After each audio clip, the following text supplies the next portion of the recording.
सिद्धिं च मनोरथा पूज्याय राघवेन्द्राय सत्यधर्मरताय च भजतां कल्पवृक्षाय नमतां कामधेनवे कामधेनुर्यथा पूर्वं सर्वाभीष्टफलप्रदा तथा कलौ वादिराजश्रीपालो अभीष्टदस्सताम् अत्रिकल्पितकल्पोऽयं प्रत्यर्थिगजकेसरी व्यासतीर्थगुरुर्भूयादस्मदिष्टार्थसिद्धये चित्रैः गम्भीरैः वाक्यैर्मानैरखण्डितैः गुरुभावं व्यञ्जयन्ती भाति श्रीजयतीर्थवाक्यभ्रमं बन्धरहितम् अजडं विमलं सदा आनन्दतीर्थमतुलं भजे तापत्रयापहं विघ्नौघवारणं सत्याशेषविश्वस्य कारणं करुणासिन्धुमानन्दतीर्थबन्धुं हरिं भजे लक्ष्मीकरतलाम्बोज लालनीयपदाम्बुजं प्रणमामि हयग्रीवं देवताचक्रवर्तिनम् श्री गुरुदेव ओम श्रीमन्मध्वमते हरिपरतरः सत्यं जगत्तत्त्वतो भिन्ना जीवगणा हरेरनुचराः नीचोच्चभावं गताः मुक्तिर्नैकसुखानुभूतिरमला भक्तिश्च तत्साधनं यक्षादित्रितयं प्रमाणमखिलां नायैकवेद्यो हरिः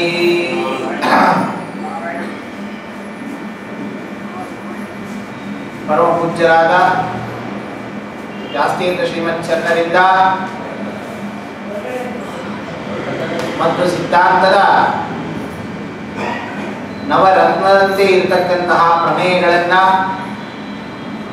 ನಿರೂಪಣೆ ಮಾಡಿಕೊಟ್ಟಿರತಕ್ಕಂತಹ ಅದ್ಭುತವಾದ ದಿವ್ಯವಾದ ಶ್ಲೋಕ. ಸಂಪ್ರದಾಯದಲ್ಲಿ ವ್ಯಾಸತೀರ್ಥರಿಂದ ನಿರ್ಮಿತವಾಗಿರ್ತಕ್ಕಂತಹ ಪದ್ಯವಿದು ಸಣ್ಣ ವಯಸ್ಸಿನಲ್ಲಿ ಅಂತ ಅಳವಡಿಕೆಯಲ್ಲಿ ಇದೆ. ಇತ್ತೀಚಿನ ಒಂದು ದಿನಗಳಲ್ಲಿ ಸಂಶೋಧಕರಿಂದ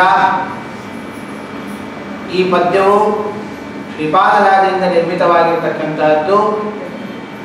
ಈ ಪದ್ಯವನ್ನು ವ್ಯಾಸರಾಜರು ಹೇಳಿ ಸಣ್ಣ ವಯಸ್ಸಿನಲ್ಲೇ ಸಕಲ ವಾದಿಗಳನ್ನ ಗೆದ್ದಿದ್ದರು ಅನ್ನೋದನ್ನ ಕಂಬಾಲೂರು ರಾಮಚಂದ್ರ ತೀರ್ಥರ ಮೊಮ್ಮಕ್ಕಳಾಗಿರ್ತಕ್ಕಂಥ ಪಿನ್ನದರಿ ಆಚಾರ್ಯರು ಎಂಬತಕ್ಕಂಥವರು ಈ ಶ್ಲೋಕಕ್ಕೆ ಅದ್ಭುತವಾದ ಒಂದು ವ್ಯಾಖ್ಯಾನವನ್ನು ಮಾಡಿಕೊಟ್ಟಿದ್ದಾರೆ. ಅದರಿಂದ ಇತ್ತೀಚಿನ ದಿನಗಳಲ್ಲಿ ಈ ರೀತಿಯಾದ ಒಂದು ವಿಚಾರವೂ ಕೂಡ ವಿಚಾರ ಸರಣಿಯೂ ಕೂಡ ಇದೆ. ಏನೇ ಇರಲಿ, ಗುರುಗಳು ಮಾಡಿದ್ರೇನು ಶಿಷ್ಯರು ಮಾಡಿದರೆ ಎಲ್ಲವೂ ಕೂಡ ಅವ್ರದೇ ವಿದ್ಯೆ. ಶ್ರೀಪಾದರಾಜರ ವಿದ್ಯೆ ವ್ಯಾಸರಾಜರು ಹೇಳಿದ್ರು, ಶ್ರೀಪಾದರ ಹೇಳಿದ್ರೆ ಶ್ರೀಪಾದರಾಜರು ಹೇಳಿದ್ರು, ವ್ಯಾಸರಾಜರು ಹೇಳಿದ್ರು. ಉಪನಿಷತ್ತುಗಳಲ್ಲಿ ಸಾಮಾನ್ಯವಾಗಿ ಕುರ್ವನ್ನೇವೇಹ ಕರ್ಮಾಣಿ ಜೀವಿಷೇತ್ ಶತಕಂ ಸಮಾಹ. ಕುರ್ವನ್ನೇವೇಹ ಕರ್ಮಾಣಿ, ನಿತ್ಯ ನೈಮಿತ್ಯ ಕರ್ಮವನ್ನು ಪ್ರತಿನಿತ್ಯಲ್ಲೂ ಕೂಡ ನಡೆಸ್ತಾ ಇರಬೇಕು ಅಂತ ಹೇಳಿದ್ದಾರೆ. ಅಂತಹ ನಿತ್ಯ ನೈಮಿತ್ಯ ಕರ್ಮಗಳು ಎರಡು ವಿಧವಾಗಿ ಉಪನಿಷತ್ತುಗಳಲ್ಲಿ ಕಂಡು ಬಂದಿದ್ದಾರೆ. ಒಂದು ಇಷ್ಟಪ್ರಾಪ್ತಿಯಾಗಿ, ಇನ್ನೊಂದು ಅನಿಷ್ಟ ನಿವೃತ್ತಿಗಾಗಿ. ಇಷ್ಟಪ್ರಾಪ್ತಿ, ಅನಿಷ್ಟ ನಿವೃತ್ತಿ ಎರಡೂ ವಿಧವಾಗಿರತಕ್ಕಂತಹ ಕರ್ಮಗಳನ್ನು ಮುಮುಕ್ಷು ಆಗಿರತಕ್ಕಂತಹ ಜೀವ ಅವಶ್ಯ ಆಚರಿಸಲೇಬೇಕು. ನಮಗೆ ಬೇಕಾಗಿರ್ತಕ್ಕಂಥದ್ದು ಇಷ್ಟಪ್ರಾಪ್ತಿ. ಆದ್ದರಿಂದ ಇಷ್ಟಪ್ರಾಪ್ತಿಯನ್ನು ಮೊದಲೇ ಹೇಳಿದ್ದಾರೆ, ಅದನ್ನು ಅವಶ್ಯಕನೂ ಆಗಿದೆ ಅನ್ನೋ ದೃಷ್ಟಿಯಿಂದ ನಮಗೆ ಬೇಕಾಗಿರ್ತಕ್ಕಂತಹ ಸಂಧ್ಯಾವಂದನಾದಿಗಳು, ಜಪತಪಾದಿಗಳು, ಪರಮಾತ್ಮನ ಪೂಜಾದಿಗಳು, ಸಚ್ಚಾಸ್ತ್ರ ಶ್ರವಣ ಇದನ್ನು ಮಾಡಿ ಇದರಿಂದಲೇ ನಾವು ಇಷ್ಟವನ್ನು ಪ್ರಾಪ್ತಿಯನ್ನು ಪಡೆದು ಮೋಕ್ಷಾದಿ ಪುರುಷಾರ್ಥವನ್ನು ಪಡೆಯೋಣ. ಇನ್ನೊಂದು ವಿಧವಾಗಿರತಕ್ಕಂತಹ ಕರ್ಮವನ್ನು ಅದರ ಗೋಧಿಗೆ ಎದಕ್ಕೆ ಹೋಗಬೇಕು ಅಂತ ಒಂದು ವಾದ ವಿಚಾರ ಬಂದಾಗ ಅದಕ್ಕೆ ವೇದನೆ ತಿಳಿಸ್ತದೆ. ಇಷ್ಟಪ್ರಾಪ್ತಿ ಎಷ್ಟು ಮುಖ್ಯನೋ ಅನಿಷ್ಟ ನಿವೃತ್ತಿನೂ ಕೂಡ ಅಷ್ಟೇ ಮುಖ್ಯ. ವೇದನೆ ಹೇಳುತ್ತದೆ. ತಥೋ ಭೂಯೈವ ತೇ ತಮೋ ಯೌ ವಿದ್ಯಾಯಾಂ ವ್ರತಾಃ. ವೇದ ಹೇಳಬೇಕಾದ್ರೆ ಏನು ಹೇಳ್ತು? ತಥೋ ಭೂಯೈವ ತೇ ತಮೋ ಯೌ ವಿದ್ಯಾಯಾಂ ವ್ರತಾಃ. ಬರೀ ವಿದ್ಯಾದಲ್ಲಿ ಮಾತ್ರ ನಾವು ಆಸಕ್ತ ಆಗಿಬಿಡ್ತೇವೆ, ಅದರಿಂದಲೇ ನಮಗೆಲ್ಲ ಸಿಕ್ಕೋಗ್ತದೆ ಅಂತಂದ್ರೆ ತಥೋ ಭೂಯೈವ ತೇ ತಮಃ, ಅದಕ್ಕಿಂತ ಹೆಚ್ಚಿನದಾಗಿರ್ತಕ್ಕಂಥ ಅಂಧತಮಸ್ಸನ್ನು ಪಡಿತಾನೆ ಜೀವ. ಅನಿಷ್ಟವಾಗಿರ್ತಕ್ಕಂಥದ್ದನ್ನ ನಿವೃತ್ತಿ ಎಂಬತಕ್ಕಂಥದ್ದು ಅವಶ್ಯ ಮಾಡಲೇಬೇಕಾಗಿರ್ತಕ್ಕಂತಹ ಕರ್ತವ್ಯ. ಆ ಅನಿಷ್ಟ ನಿವೃತ್ತಿ ಎಂಬತಕ್ಕಂಥದ್ದು ಯಾವಾಗ ಆಗ್ತದೆ? ದುಷ್ಟವಾಗಿರತಕ್ಕಂತಹ ಮತಗಳ ಒಂದು ನಿರಾಕರಣೆ ಆಗಬೇಕು. ಆವಾಗ ಸತ್ಸಿದ್ಧಾಂತದ ಆವಿರ್ಭಾವ ಎಂಬತಕ್ಕಂಥದ್ದು ಪರಿಸ್ಫುಟವಾಗಿ ಗೊತ್ತಾಗ್ತದೆ. ಅಂತಹ ದುಷ್ಟ ಸಿದ್ಧಾಂತವನ್ನ ನಿರಾಕರಣೆ ಮಾಡಬೇಕು. ಅದಕ್ಕೋಸ್ಕರನೇ ಬದ್ಧ ಕಿಂಕರಾಗಿ ಬದ್ಧ ಕೈಂಕರ್ಯ ಉಳ್ಳಂತಹ ವ್ಯಾಸತೀರ್ಥ ಶ್ರೀಮಚ್ಚರಣರು ತಮ್ಮ ಸಣ್ಣ ವಯಸ್ಸಿನಲ್ಲೇ ವಾದಿಗಳ ದಿಗ್ವಿಜಯನ್ನು ಮಾಡಬೇಕಾದ್ರೆ ಈ ಶ್ಲೋಕವನ್ನು ಬರೆದು ವಾದಿಗಳ ದಿಗ್ವಿಜಯನ್ನು ಮಾಡಿ ಅನಿಷ್ಟ ನಿವೃತ್ತಿಯನ್ನು ತಂದು ಸಕಲ ಸಜ್ಜನರಿಗೆ ಇಷ್ಟ ಪ್ರಾಪ್ತಿಯನ್ನು ಹೊಂದಿಸಿರ್ತಕ್ಕಂಥವರು. ಆದ್ದರಿಂದ ವ್ಯಾಸತೀರ್ಥರು ಮಾಡಿರ್ತಕ್ಕಂತಹ ಕೆಲಸ ಅತ್ಯಂತ ಅದ್ಭುತವಾದ ವ್ಯಾಪಾರ. ಒಂದಲ್ಲ ಎರಡಲ್ಲ, ವಾದಿ ದಿಗ್ವಿಜಯ 732 ವಾದಿ ದಿಗ್ವಿಜಯ, 732 ಮುಖ್ಯ ಪ್ರಾಣದೇವರನ್ನು ಪ್ರತಿಷ್ಠಾಪನೆ ಮಾಡಿ ಒಂದೊಂದು ಮುಖ್ಯ ಪ್ರಾಣದೇವರು ಪ್ರತಿಷ್ಠಾಪಿತರಾಗಬೇಕಾದಲು ಒಬ್ಬೊಬ್ಬರು ವಾದಿಗಳನ್ನು ದಿಗ್ವಿಜಯವನ್ನು ಮಾಡಿದ್ದಾರೆ. ಹಾಗೆ ಆ ರೀತಿಯಾಗಿ ತಮ್ಮ ಎಲ್ಲ ಸೇವೆಯನ್ನು ಕೂಡ ಮುಖ್ಯ ಪ್ರಾಣದೇವರು ಆ ವ್ಯಾಸರಾಯರಿಂದ ಆ ಸೇವೆಯನ್ನು ಮಾಡಿಸಿಕೊಂಡಿದ್ದಾರೆ. ಆದ್ರಿಂದಲೇ ಜ್ಞಾನಿಗಳು ಹೇಳಬೇಕಾದ್ರೆ ಅದರಂತೆ ಪ್ರತಿಬಲ್ಲಿ ಪ್ರತಿಗ್ರಾಮಂ ಪ್ರತಿರಾಜೇಂದ್ರ ಪತ್ತನಂ ರಾಜತೆ ರಾಘವೇಂದ್ರೋಯಂ ಸ್ವಾಚ್ಯಾಭಿಹಿ ಹನುಮಾನಿವ. ನಮ್ಮ ಸ್ವಾಮಿ ಅಂದಂತೆ ವ್ಯಾಸರಾಜರಾದಾಗ ನೀವು ಇಷ್ಟು ನಮ್ಮ ಸೇವಾ ಮಾಡಿಬಿಟ್ರಿ, 732 ಮುಖ್ಯ ಪ್ರಾಣಗಳನ್ನು ಪ್ರತಿಷ್ಠಾಪನೆ ಮಾಡಿಬಿಟ್ರಿ. ಅದಕ್ಕೆ ಹನುಮಂತೇವರಂತೆ ಪ್ರತಿಬಲ್ಲಿ ಪ್ರತಿಗ್ರಾಮಂ ಪ್ರತಿರಾಜೇಂದ್ರ ಪತ್ತನಂ. ನೀವು 732 ಅಷ್ಟೇ ಮಾಡಿದ್ರಿ. ಪ್ರತಿ ಪಲ್ಲಿ ಹಳ್ಳಿಗಳಲ್ಲಿ, ಪ್ರತಿ ಗ್ರಾಮದಲ್ಲಿ, ಒಂದೊಂದು ರಾಜೇಂದ್ರ ಪಟ್ಟಣಂ ರಾಜಧಾನಿಗಳಲ್ಲಿ ರಾಜತೆ ರಾಘವೇಂದ್ರೋ ಎಲ್ಲ ಕಡೆ ನಿಮ್ಮನ್ನು ನಾನು ಪ್ರತಿಷ್ಠಾಪನೆ ಮಾಡಿಬಿಡ್ತೀನಿ ಎಂದು ಅಷ್ಟು ಒಂದು ವ್ಯಾಸರಾಜರಿಗೆ ಅವರ ಒಂದು ಸೇವಾವನ್ನ, ಯಾಕಂದ್ರೆ ದೇವರು ನನಗೆ ಸೇವೆ ಮಾಡಿದ್ರೆ ನಾವು ವಾಪಸ್ ಇಟ್ಕೊಳ್ಳೋದಿಲ್ಲ ಅಂತ, ಅಲ್ಲಿಂದ ಅಲ್ಲಿಗೆ ಮುಟ್ಟಿಸ್ಬಿಡ್ತೀನಿ ನಿಮಗೆ ಅಂತ. ಹಾಗೆ ನಮ್ಮ ಸ್ವಾಮಿಯ ಒಂದು ವ್ಯಾಪಾರ ಅಷ್ಟು ಒಂದು ವಿಚಿತ್ರವಾಗಿರ್ತಕ್ಕಂತಹ ವ್ಯಾಸರಾಜರ ಸೇವಾ. ಅಂತಹ ಈ ಮಧ್ವ ಸಿದ್ಧಾಂತ ಪ್ರಮೇಯಗಳಲ್ಲಿ ಏನು ಮಧ್ವ ಸಿದ್ಧಾಂತದ 9 ವಿಧವಾಗಿರ್ತಕ್ಕಂತಹ ನವರತ್ನ ಪ್ರಮೇಯಗಳು ಅಂತ ವಿಚಾರ ಬಂದಾಗ ಅದನ್ನು ವ್ಯಾಸರಾಜರು ಹೇಳಬೇಕಾದ್ರೆ ಶ್ರೀಮನ್ಮಧ್ವಮತೆ ಹರಿಪರತರಃ ಸತ್ಯಂ ಜಗತ್ತತ್ವತೋ ಭಿನ್ನಾ ಜೀವಗಣಾಃ ಹರೇರನುಚರಾಃ ನೀಚೋಚ್ಚ ಭಾವಂ ಗತಾಃ ಮುಕ್ತಿಃ ನೈಜ ಸುಖಾನುಭೂತಿರಮಲಾ ಭಕ್ತಿಶ್ಚ ತತ್ಸಾಧನಂ ಯಕ್ಷಾದಿತ್ರಿತಯಂ ಪ್ರಮಾಣಮಖಿಲಾಂ ನಾಯಿಕವೇದ್ಯೋ ಹರಿಃ. ಮತ್ತು ಸಿದ್ಧಾಂತ ಹೆಸರೇ ಗೊತ್ತಾಗ್ತದೆ. ಮಧ್ವ ಅನ್ನೋ ಹೆಸರಲ್ಲೇ ಆನಂದ ಇದೆ. ಅಷ್ಟು ಆನಂದಪ್ರದವಾಗಿರ್ತಕ್ಕಂತಹ ಸಿದ್ಧಾಂತ ನಮ್ಮ ಶ್ರೀಮದಾಚಾರ್ಯ ಸಿದ್ಧಾಂತ. ಅಂತಹ ಸಿದ್ಧಾಂತದಲ್ಲಿ 9 ಪ್ರಮೇಯಗಳು ಎಲ್ಲರೂ ಅವಶ್ಯ ಇದನ್ನ ತಿಳಿಯಬೇಕಾಗಿರ್ತಕ್ಕಂಥ. ಅದರ ಮೊದಲನೇ ಪ್ರಮೇಯ ಯಾವುದು? ಹರಿ ಪರತರಃ. ವ್ಯಾಸರಾಜರು ಹೇಳಬೇಕಾದ್ರೆ ಹರಿ ಪರತರಃ, ಶ್ರೀಕೃಷ್ಣ ಪರಮಾತ್ಮ ಶ್ರೀಮನ್ನಾರಾಯಣ ಅವನು ಪರತರ ವಸ್ತು ಅಂತ ತಿಳಿಯಿರಿ. ಹರಿ ಸರ್ವೋತ್ತಮ ಸಾಕ್ಷಾತ್ ರಮಾದೇವಿ ತದನಂತರಂ ಅಂತ ಏನು ಪ್ರಮಾಣಗಳು ಸಾರ್ತಾ ಇದ್ದಾವೆ, ಅದರಂತೆ ಪರಮಾತ್ಮ ಪರತರ ವಸ್ತು ಇದ್ದಾನೆ. ಪರತರಹ ಅಂತ ಯಾಕೆ ಹೇಳಿದ್ರು ಅಂತ ವಿಚಾರ ಮಾಡಿದಾಗ ವ್ಯಾಸರಾಜರಿಗೆ ಅದಕ್ಕೆ ಮೂಲ ತಮ್ಮ ಉಪಾಸ್ಯ ಮೂರ್ತಿ ಕೃಷ್ಣ. ಕೃಷ್ಣ ಏನಂದ ಅರ್ಜುನನಿಗೆ? ಮತ್ತ ಪರತರಂ ನಾನ್ಯತೆ ಕಿಂಚಿದಸ್ತಿ ಧನಂಜಯ. ಕೃಷ್ಣ ಏನಂದ?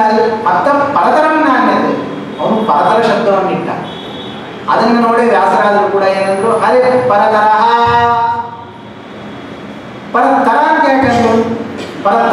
ಹೇಳಬೇಕಾಗಿತ್ತಲ್ಲ, ತರಕ್ಕಿಂತ ತಮ ಜಾಸ್ತಿ, ಪರತಮ ಅಂತ ಹೇಳಬೇಕಾಗಿತ್ತು, ಪರತರ ಅಂತ ಯಾಕಂದ್ರು ಅಂತಂದ್ರೆ ಅದಕ್ಕೆ ಜ್ಞಾನಿಗಳು ತಿಳಿಸ್ಕೊಟ್ಟಿದ್ದಾರೆ.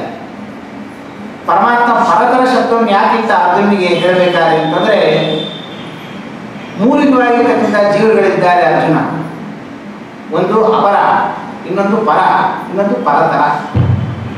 ಅಪರ ಜೀವಗಳು ಬ್ರಹ್ಮಾದಿ ಸಕಲ ಜೀವಗಳು. ಎಲ್ಲ ಜೀವಗಳು ಬ್ರಹ್ಮದೇವರಿಂದ ಆರಂಭಿಸಿ ಎಲ್ಲರೂ ಕೂಡ ಅಪರ ತತ್ವ. ಪರತತ್ವ ರಮಾದೇವಿ, ಲಕ್ಷ್ಮೀ ತತ್ವ. ಇವರಿಬ್ಬರಿಗಿಂತ ತರ ಉತ್ತಮ ಯಾರಿದ್ದೀನಿ ನಾನು? ಪರತರ. ತರನು ನಾನೇ, ತಮನು ನಾನೇ, ಇದೆಲ್ಲ ನಮ್ದು ಒಂದೇ, ಇನ್ಯಾರು ಇಲ್ಲೇ ಇಲ್ಲ. ಇದನ್ನ ತಿಳಿಸ್ತಾ ಇದ್ದಾನೆ ಪರಮಾತ್ಮ. ಈ ಒಂದು ಪ್ರಮೇಯವನ್ನು ಹೊರಗಾಕಬೇಕು ಅನ್ನೋ ದೃಷ್ಟಿಯಿಂದ ವ್ಯಾಸರಾಜರು ಹೇಳ್ಬೇಕಾದ್ರೆ ಏನೆಂದ್ರು, ಶ್ರೀಮನ್ಮಧ್ವಮತೆ ಹರಿ ಪರತರಃ.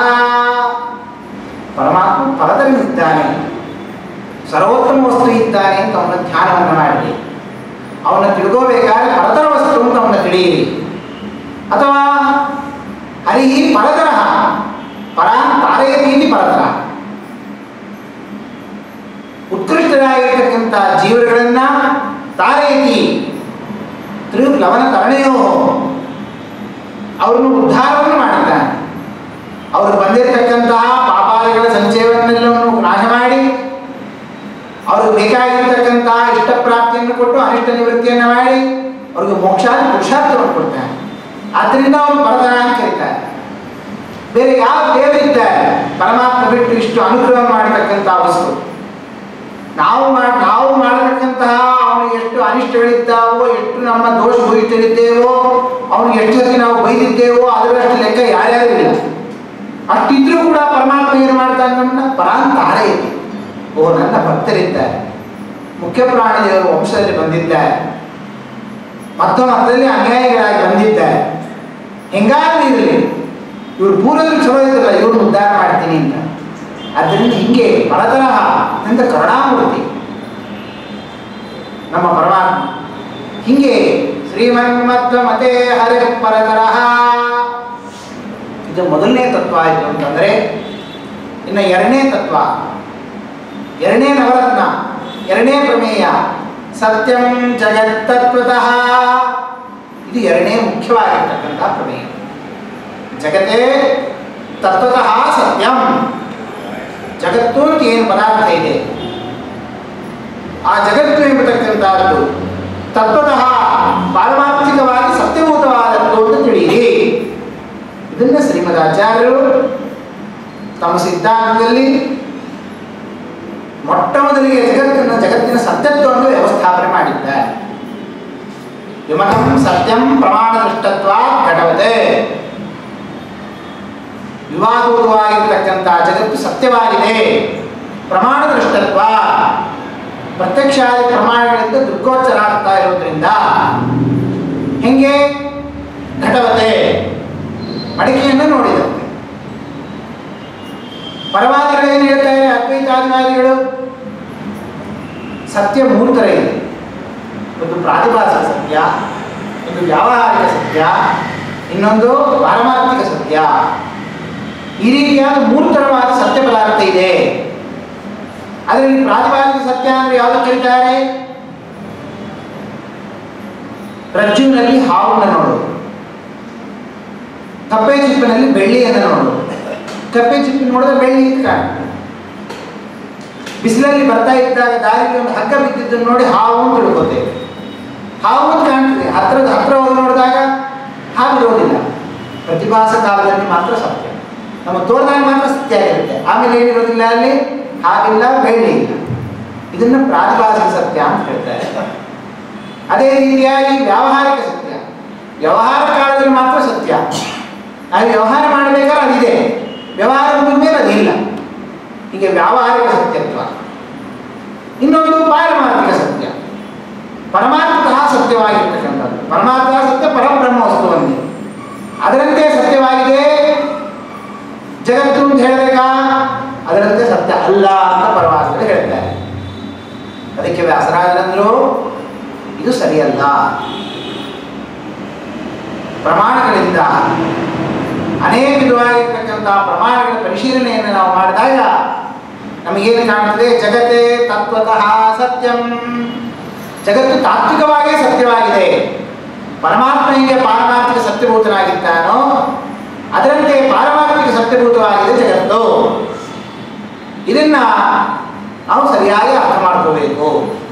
ಈ ಒಂದು ಪ್ರಮೇಯವನ್ನು ವ್ಯಾಸರಾಜರು ಏನು ಮಾಡಿದ್ದಾರೆ ಇಲ್ಲಿ ತಿಳಿಸ್ತಾ ಇದ್ದಾರೆ. ಸತ್ಯಂ ಜಗತ್ತತ್ವತಃ. ರಜ್ಜುವಿನಲ್ಲಿ ಹಾವನ್ನು ನೋಡದಂತೆ ಜಗತ್ತು ಅಂತ ತಿಳಿಯಬೇಡಿ. ಪ್ರತಿಭಾಸ ಕಾಲದಲ್ಲಿ ಮಾತ್ರ ಸತ್ಯ ಅಲ್ಲ, ಅಥವಾ ವ್ಯವಹಾರ ಮಾಡಬೇಕಾದ್ರೆ ಮಾತ್ರ ಸತ್ಯವಾಗಿದೆ ಆಮೇಲೆ ಸತ್ಯ ಅಲ್ಲ ಅಂತಲ್ಲ. ಎಲ್ಲ ಕಾಲದಲ್ಲೂ ಸತ್ಯವೇ ಆಗಿದೆ ಜಗತ್ತು. ಪರಬ್ರಹ್ಮನಂತೆ ತ್ರಿಕಾಲದಲ್ಲೂ ಕೂಡ ಅಬಾಧ್ಯವಾಗಿರ್ತಕ್ಕಂಥ ಸತ್ಯತ್ವ ಎಂಬತಕ್ಕಂಥದ್ದು ಜಗತ್ತಿಗೆ ಇದೆ. ಅದಕ್ಕೋಸ್ಕರ ವ್ಯಾಸರಾಜರೇನಂದ್ರು? ಸತ್ಯ ಅಶೇಷ ವಿಶ್ವಸ್ಯ ಕಾರಣ.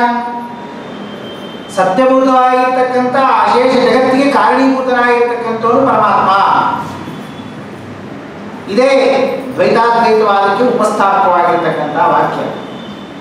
ಸಮಸ್ತಿತವಾಗಿರ್ತಕ್ಕಂಥ ಜಗತ್ತಿಗೆ, ಸತ್ಯಭೂತವಾದ ಜಗತ್ತಿಗೆ ಕಾರಣನಿದ್ದಾನೆ ಪರಮಾತ್ಮ ಅಂತ ಹೇಳೋದ್ರಿಂದ ಪರವಾದಿಗಳಿಗೆ ವಿವಾದ ಹುಟ್ಟಲಿಕ್ಕೆ ಕಾರಣ ಆಯಿತು. ಪರವಾದಿಗಳು ಜಗತ್ತು ಸತ್ಯವಾಗಿದೆ ಸತ್ಯವಾಗಿದೆ ಅಂತಾರೆ. ನೀವೇನು ಸತ್ಯ ಅಂತೀವಿ, ನೀವೊಂದು ಸತ್ಯ ಹೇಳ್ತೀವಿ, ನಾವೊಂದು ಸತ್ಯ ಹೇಳ್ತೀವಿ. ಹಂಗಲ್ಲ. ಹೆಂಗೆ ಪರಮಾತ್ಮ ಹೆಂಗೆ ಸತ್ಯನಿದ್ದಾನೋ ಹಂಗೆ ಜಗತ್ತು ಸತ್ಯವಾಗಿದೆ. ಅದನ್ನು ವ್ಯಾಸರಾಜರು ಸತ್ಯತ್ವ ನಿರ್ವಚನ ಪುರಸ್ಸರ ಜಗತ್ತಿಗೆ ಸತ್ಯತ್ವವನ್ನು ವ್ಯವಸ್ಥಾಪನೆ ಮಾಡಿ ಉಪನಿಷತ್ ವಾಕ್ಯಗಳಿಂದಾಗಲಿ ವೇದಾಂತ ವಾಕ್ಯಗಳಿಂದಾಗಲಿ ಎಲ್ಲವನ್ನೂ ಕೂಡ ವ್ಯವಸ್ಥೆ ಮಾಡಿಕೊಟ್ಟು ಈ ಒಂದು ಪ್ರಮೇಯವನ್ನು ನಾವು ಅವಶ್ಯ ತಿಳಿಯಬೇಕು. ಸತ್ಯಂ ಜಗತ್ತತ್ವತಃ. ಜಗತ್ತು ಸತ್ಯ ಅಂತ ಹೇಳ್ತೀವಿ, ಆದರೆ ವೇದ ಹೇಳುತ್ತದೆ ನೇಹನ ನಾಸ್ತಿ ಕಿಂಚನ. ವೇದ ಏನು ಹೇಳ್ತದೆ? ಇಹ ನಾನಾ ನಾಸ್ತಿ. ಇಲ್ಲಿ ಬೇರೆ ವಸ್ತುನೇ ಇಲ್ಲ. ಪರಮಾತ್ಮ ಅನ್ನೋ ವಸ್ತು ಬಿಟ್ಟರೆ ಬೇರೆ ಯಾವ ವಸ್ತುನೂ ಇಲ್ಲ. ಹೀಗೂ ಒಂದು ಅರ್ಥ ಬರೆದಿದ್ದಾರೆ ಅದ್ವೈತಿಗಳು. ಶ್ರೀತತ್ವ ಪ್ರಕಾಶಕದಲ್ಲಿ ವಾದರಾಜ ತೀರ್ಥ ಶ್ರೀಪಾದರು ಬಹಳ ಚಂದ ವಿಮರ್ಶೆ ಮಾಡ್ತಾ ಇದ್ದಾರೆ. ನೇಹನಾಸ್ತಿ ಕಿಂಚನ ಅನ್ನೋದಕ್ಕೆ ಈ ರೀತಿಯಾದ ಅರ್ಥವನ್ನು ನೀವು ಹೇಳ್ತೀರಿ ಅಂತಂದ್ರೆ ಈ ಜಗತ್ತಿನಲ್ಲಿ ಇಹ ಈ ಬ್ರಹ್ಮಾಂಡದೊಳಗೆ ನಾನಾ ನಾಸ್ತಿ, ಬೇರೆ ವಸ್ತುನೇ ಇಲ್ಲ ಅಂತ ಅರ್ಥ. ಹಿಂಗರ್ಥನ? ಹಂಗಾರೆ ಜಡಾತ್ಮಕವಾದ ಬೇರೆ ವಸ್ತು ಇಲ್ಲ ಅಂತ ಅರ್ಥನೋ? ಏನರ್ಥ? ಜಡಾತ್ಮಕವಾದ ಬೇರೆ ವಸ್ತು ಇಲ್ಲ, ಆದ್ರಿಂದ ಜಗತ್ತೆಂಬುದು ಇಲ್ಲೇ ಇಲ್ಲ, ಜಗತ್ತೆಂಬುದು ಸುಳ್ಳು ಅಂತ ಹೇಳ್ತೀವಿ ಅಂತ ಅರ್ಥ ಹೇಳಿದ್ರೆ ಅಲ್ಲಿ ನೇಹ ನಾನಾಸ್ತಿ ಕಿಂಚನ ಅನ್ನೋ ಶಬ್ದ ಇಟ್ಟಿದ್ದಾರಪ್ಪ. ಕಿಂಚನ ಅನ್ನೋ ಶಬ್ದ ಏನು ಹೇಳ್ತದೆ? ಯಾವುದೂ ಇಲ್ಲ ಅಂತ ಹೇಳ್ತದೆ. ಯಾವುದೂ ಇಲ್ಲ ಅಂತಂದ್ಮೇಲೆ ಜಗತ್ತು ಇಲ್ಲ, ಜಡನೂ ಇಲ್ಲ, ಜೀವನೂ ಇಲ್ಲ, ಯಾರೂ ಇಲ್ಲ, ಹಿಂಗ ಅರ್ಥ ಹೇಳಬೇಕಾಗ್ತದೆ.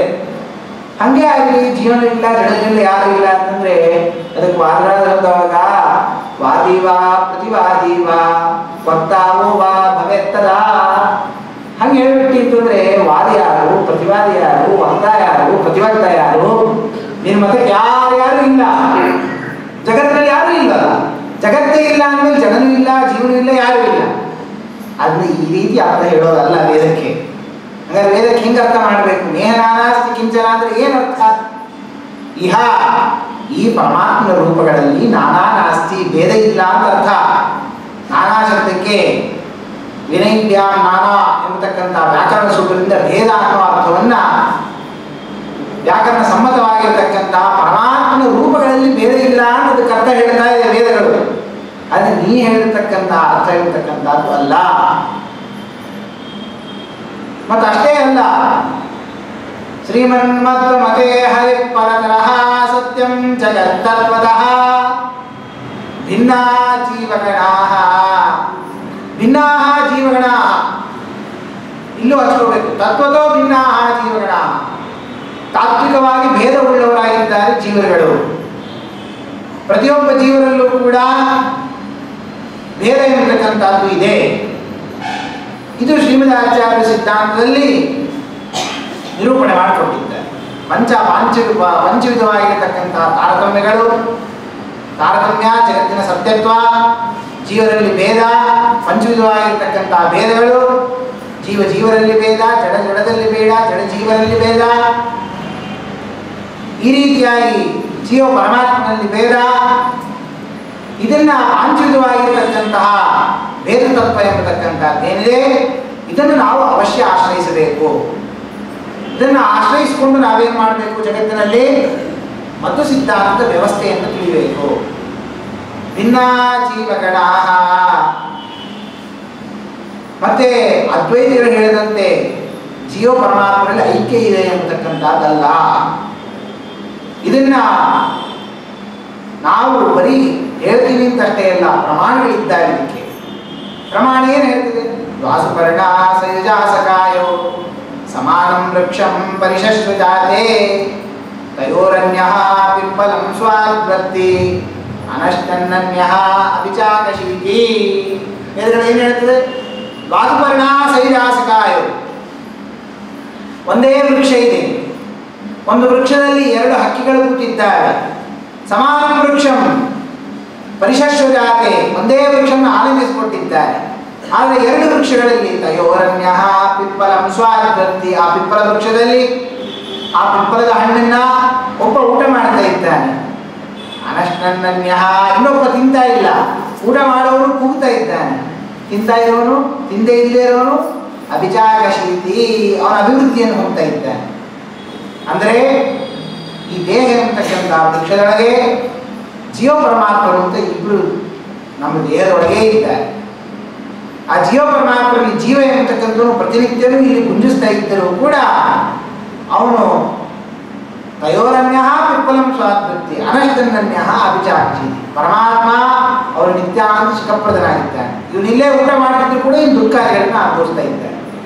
ಇದರಿಂದ ಈ ವೇದಾದಿಗಳ ಒಂದು ಪರಿಜ್ಞಾನದಿಂದ, ಪ್ರತ್ಯಕ್ಷಾದಿಗಳಿಂದ, ಬ್ರಹ್ಮತರ್ಕದ ಸಹಾಯದಿಂದ, ಭೇದ ವ್ಯಪದೇಶಾಚ ಇತ್ಯಾದಿ ಸೂತ್ರಗಳ ಸಹಾಯದಿಂದ ಪರಮಾತ್ಮನಲ್ಲಿ ಮತ್ತು ಜೀವಗಳಲ್ಲಿ ಭೇದ ಎಂಬತಕ್ಕಂಥದ್ದು ಇದೆ, ಪರಸ್ಪರ ಜೀವಗಳಲ್ಲಿ ಭೇದ ಎಂಬತಕ್ಕಂಥದ್ದು ಇದೆ.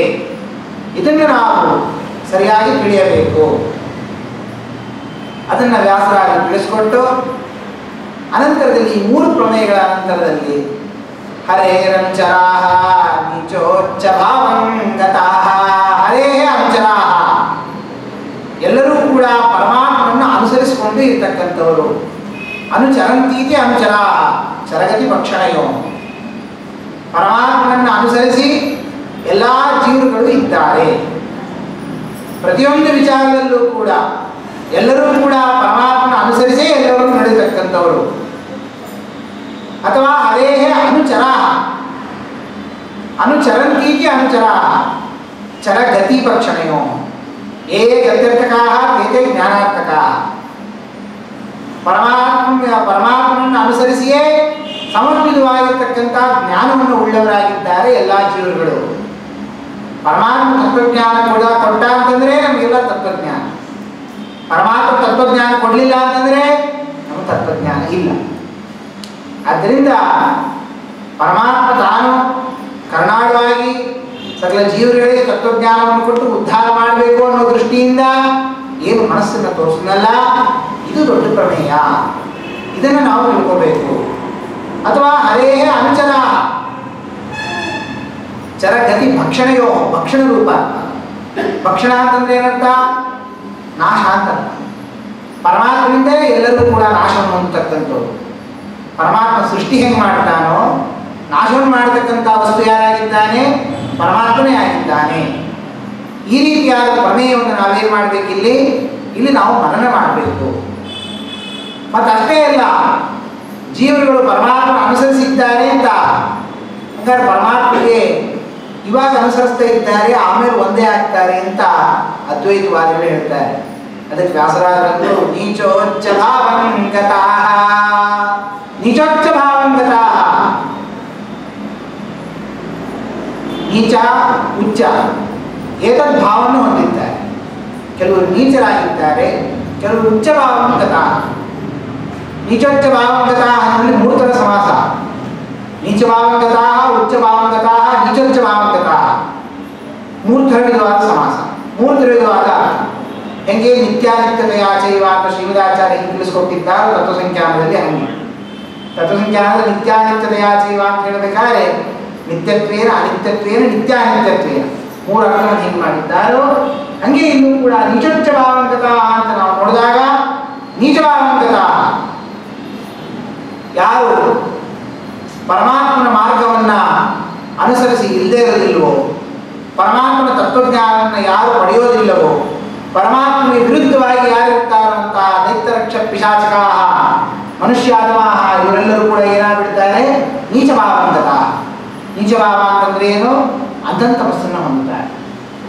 ಇನ್ನು ಹರೇ ಅನುಚರ ಯಾರು ಪರಮಾತ್ಮನ ಮಾರ್ಗವನ್ನು ಅನುಸರಿಸಿ ಅವನ ತತ್ವಜ್ಞಾನವನ್ನು ಪಡೆದು ಪರಮಾತ್ಮನ ಒಂದು ಸರ್ವೋತ್ತಮತ್ವಾದ ಜ್ಞಾನವನ್ನು ಯಾರು ಪಡೆದಿರ್ತಾರೋ ಅವರು ಉಚ್ಚ ಭಾವಂಗತ, ಅವರು ಉತ್ಕೃಷ್ಟವಾದ ಸ್ವಭಾವ ಮೋಕ್ಷ ಸ್ವಭಾವ, ಅದನ್ನು ಪರಮಾತ್ಮ ದಯಪಾಲಿಸ್ತಾರೆ.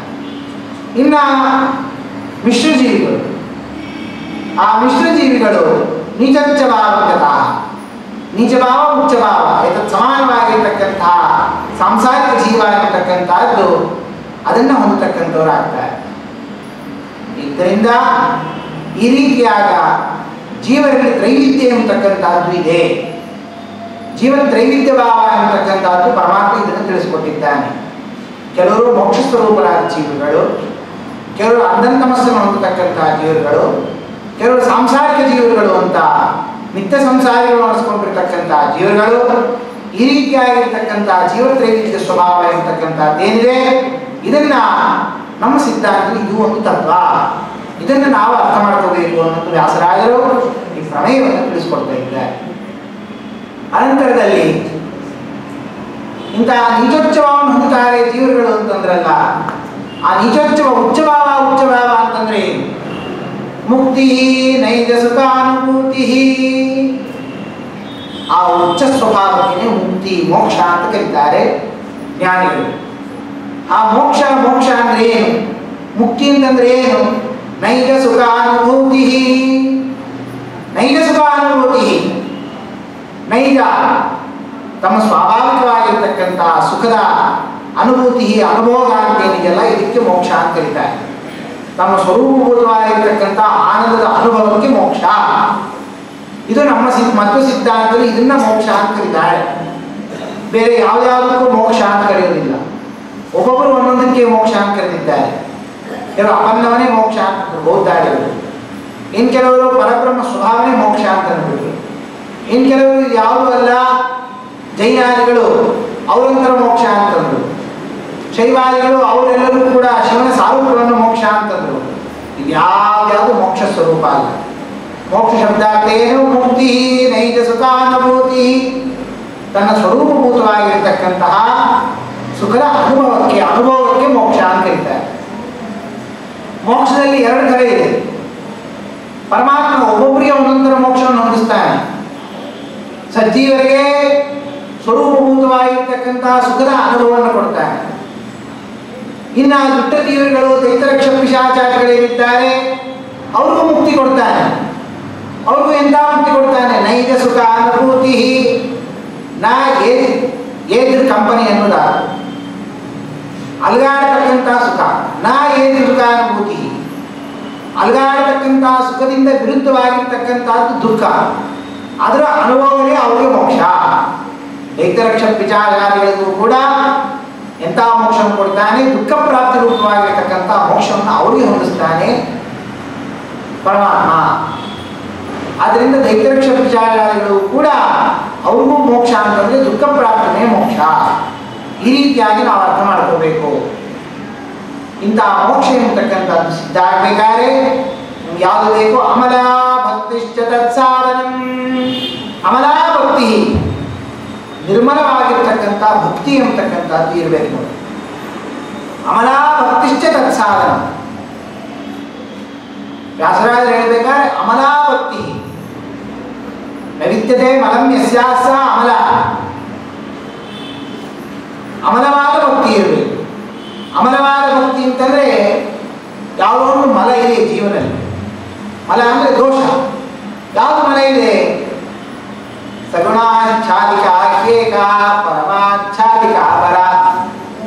ಈ ಜೀವನದಲ್ಲಿ ಸಗುಣಾಚ್ಛಾದಿಕ ಪರಮಾಚ್ಛಾದಿಕ ಎಂಬತಕ್ಕಂಥ ಎರಡು ವಿಧವಾಗಿರ್ತಕ್ಕಂಥ ಅಂತಕ್ಕಂಥ ಒಂದು ಬಂಧನ ಎಂತಕ್ಕಂಥದ್ದು ಇದೆ. ಸಗುಣಾಚ್ಛಾದಿಕ ಅಂತಂದ್ರೆ ಏನು? ತನ್ನ ಸ್ವರೂಪಭೂತವಾಗಿರ್ತಕ್ಕಂತಹ ಆನಂದಾದಿಗಳನ್ನು ಆಚ್ಛಾದನ ಮಾಡದಿರ್ತಕ್ಕಂಥ ಅವಿದ್ಯ, ಅದೇ ಲಿಂಗದೇಹ, ಅದರಿಂದ ಜೀವ ಎಂಬತಕ್ಕಂಥವನು ಬಂಧಿತನಾಗಿರ್ತಾನೆ. ಅದನ್ನ ಇವನು ಕಳ್ಕೋಬೇಕು ಅಂತಂದ್ರೆ ಇವನು ಪರಮಾತ್ಮನ ತತ್ವಜ್ಞಾನವನ್ನು ಪಡಿಬೇಕು. ಅದರಿಂದ ಇವನು ಆ ಲಿಂಗದೇಹನ ಅದರ ಒಂದು ಅನುಭವವನ್ನೆಲ್ಲ ಪಡೆದು ಆ ಗುರುಗಳ ಉಪದೇಶ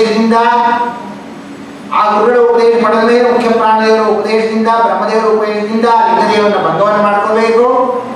ಲಿಂಗದೇಹ ಭಂಗ ಆದರೂ ಕೂಡ ಪರಮಾಚ್ಛಾದಿಕ ಅಂತಂದ್ರೆ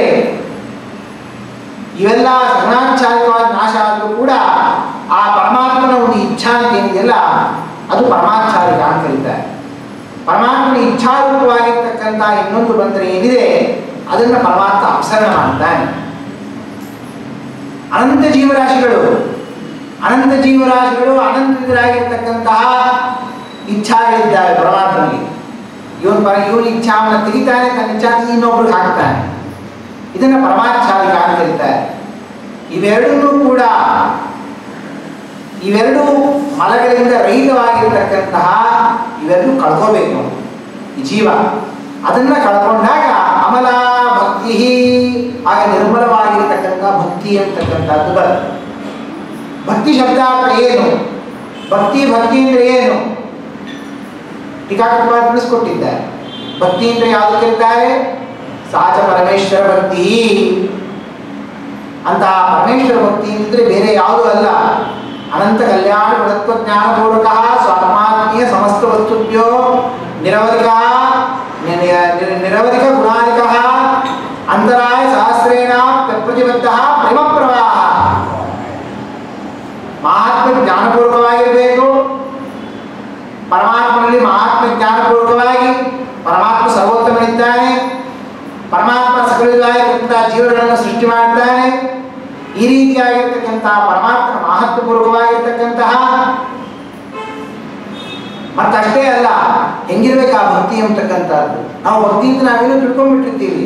ದೇವರ ಮುಂದೆ ಕೂತ್ಕೊಳ್ಳೋದು, ಕೈ ಮುಗಿಯೋದು, ಮನಸ್ಸನ್ನ ಗಟ್ಟಿಯಾಗಿ ಕೂತ್ಕೊಂಡ್ಬಿಡೋದು ಒಂದು 10 ನಿಮಿಷ, ಇದನ್ನೇ ಭಕ್ತಿಯಿಂದ ನಾವು ತಿಳ್ಕೊಂಡ್ಬಿಟ್ಟಿದ್ದೇವೆ. ಅದೆಲ್ಲ ಭಕ್ತಿ ಅಲ್ಲ. ಭಕ್ತಿ ಅಂದ್ರೆ ಹೆಂಗಿರುತ್ತೆ ಅಂತಂದ್ರೆ ಪರಮಾತ್ಮನಿಗೆ ಮಹಾತ್ಮೆಯನ್ನು ತಿಳಿದಿರಬೇಕು, ಮಹಾತ್ಮ ಜ್ಞಾನಪೂರ್ವಕವಾಗಿರಬೇಕು. ಮತ್ತಿದ್ರ ಮೇಲೆ ಸ್ವಾತ್ಮಾತ್ಮೀಯ ಸಮಸ್ತ ವಸ್ತುಭ್ಯೋ ಅನೇಕ ಗುಣಾಧಿಕ ನಿರವಧಿಕ ಗುಣಾಧಿಕ.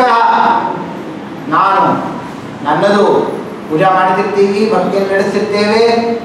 ನಮ್ಮದು, ನಮ್ಮ ಮನೆ, ನಮ್ಮ ಮಠ, ನಾ ಶ್ರೇಷ್ಠ, ನಾ ಪಂಡಿತ, ಎಲ್ಲ ನನ್ನವರು, ಎಲ್ಲರೂ ನನ್ನವ್ರು ಹೆಚ್ಚು, ನಮ್ಮಿಂದನೇ ಎಲ್ಲ ಆಗಬೇಕು. ಇದನ್ನಿಟ್ಕೊಂಡು ಭಕ್ತಿ ಮಾಡಿದ್ರೆ ಏನೂ ಉಪಯೋಗ ಇಲ್ಲ.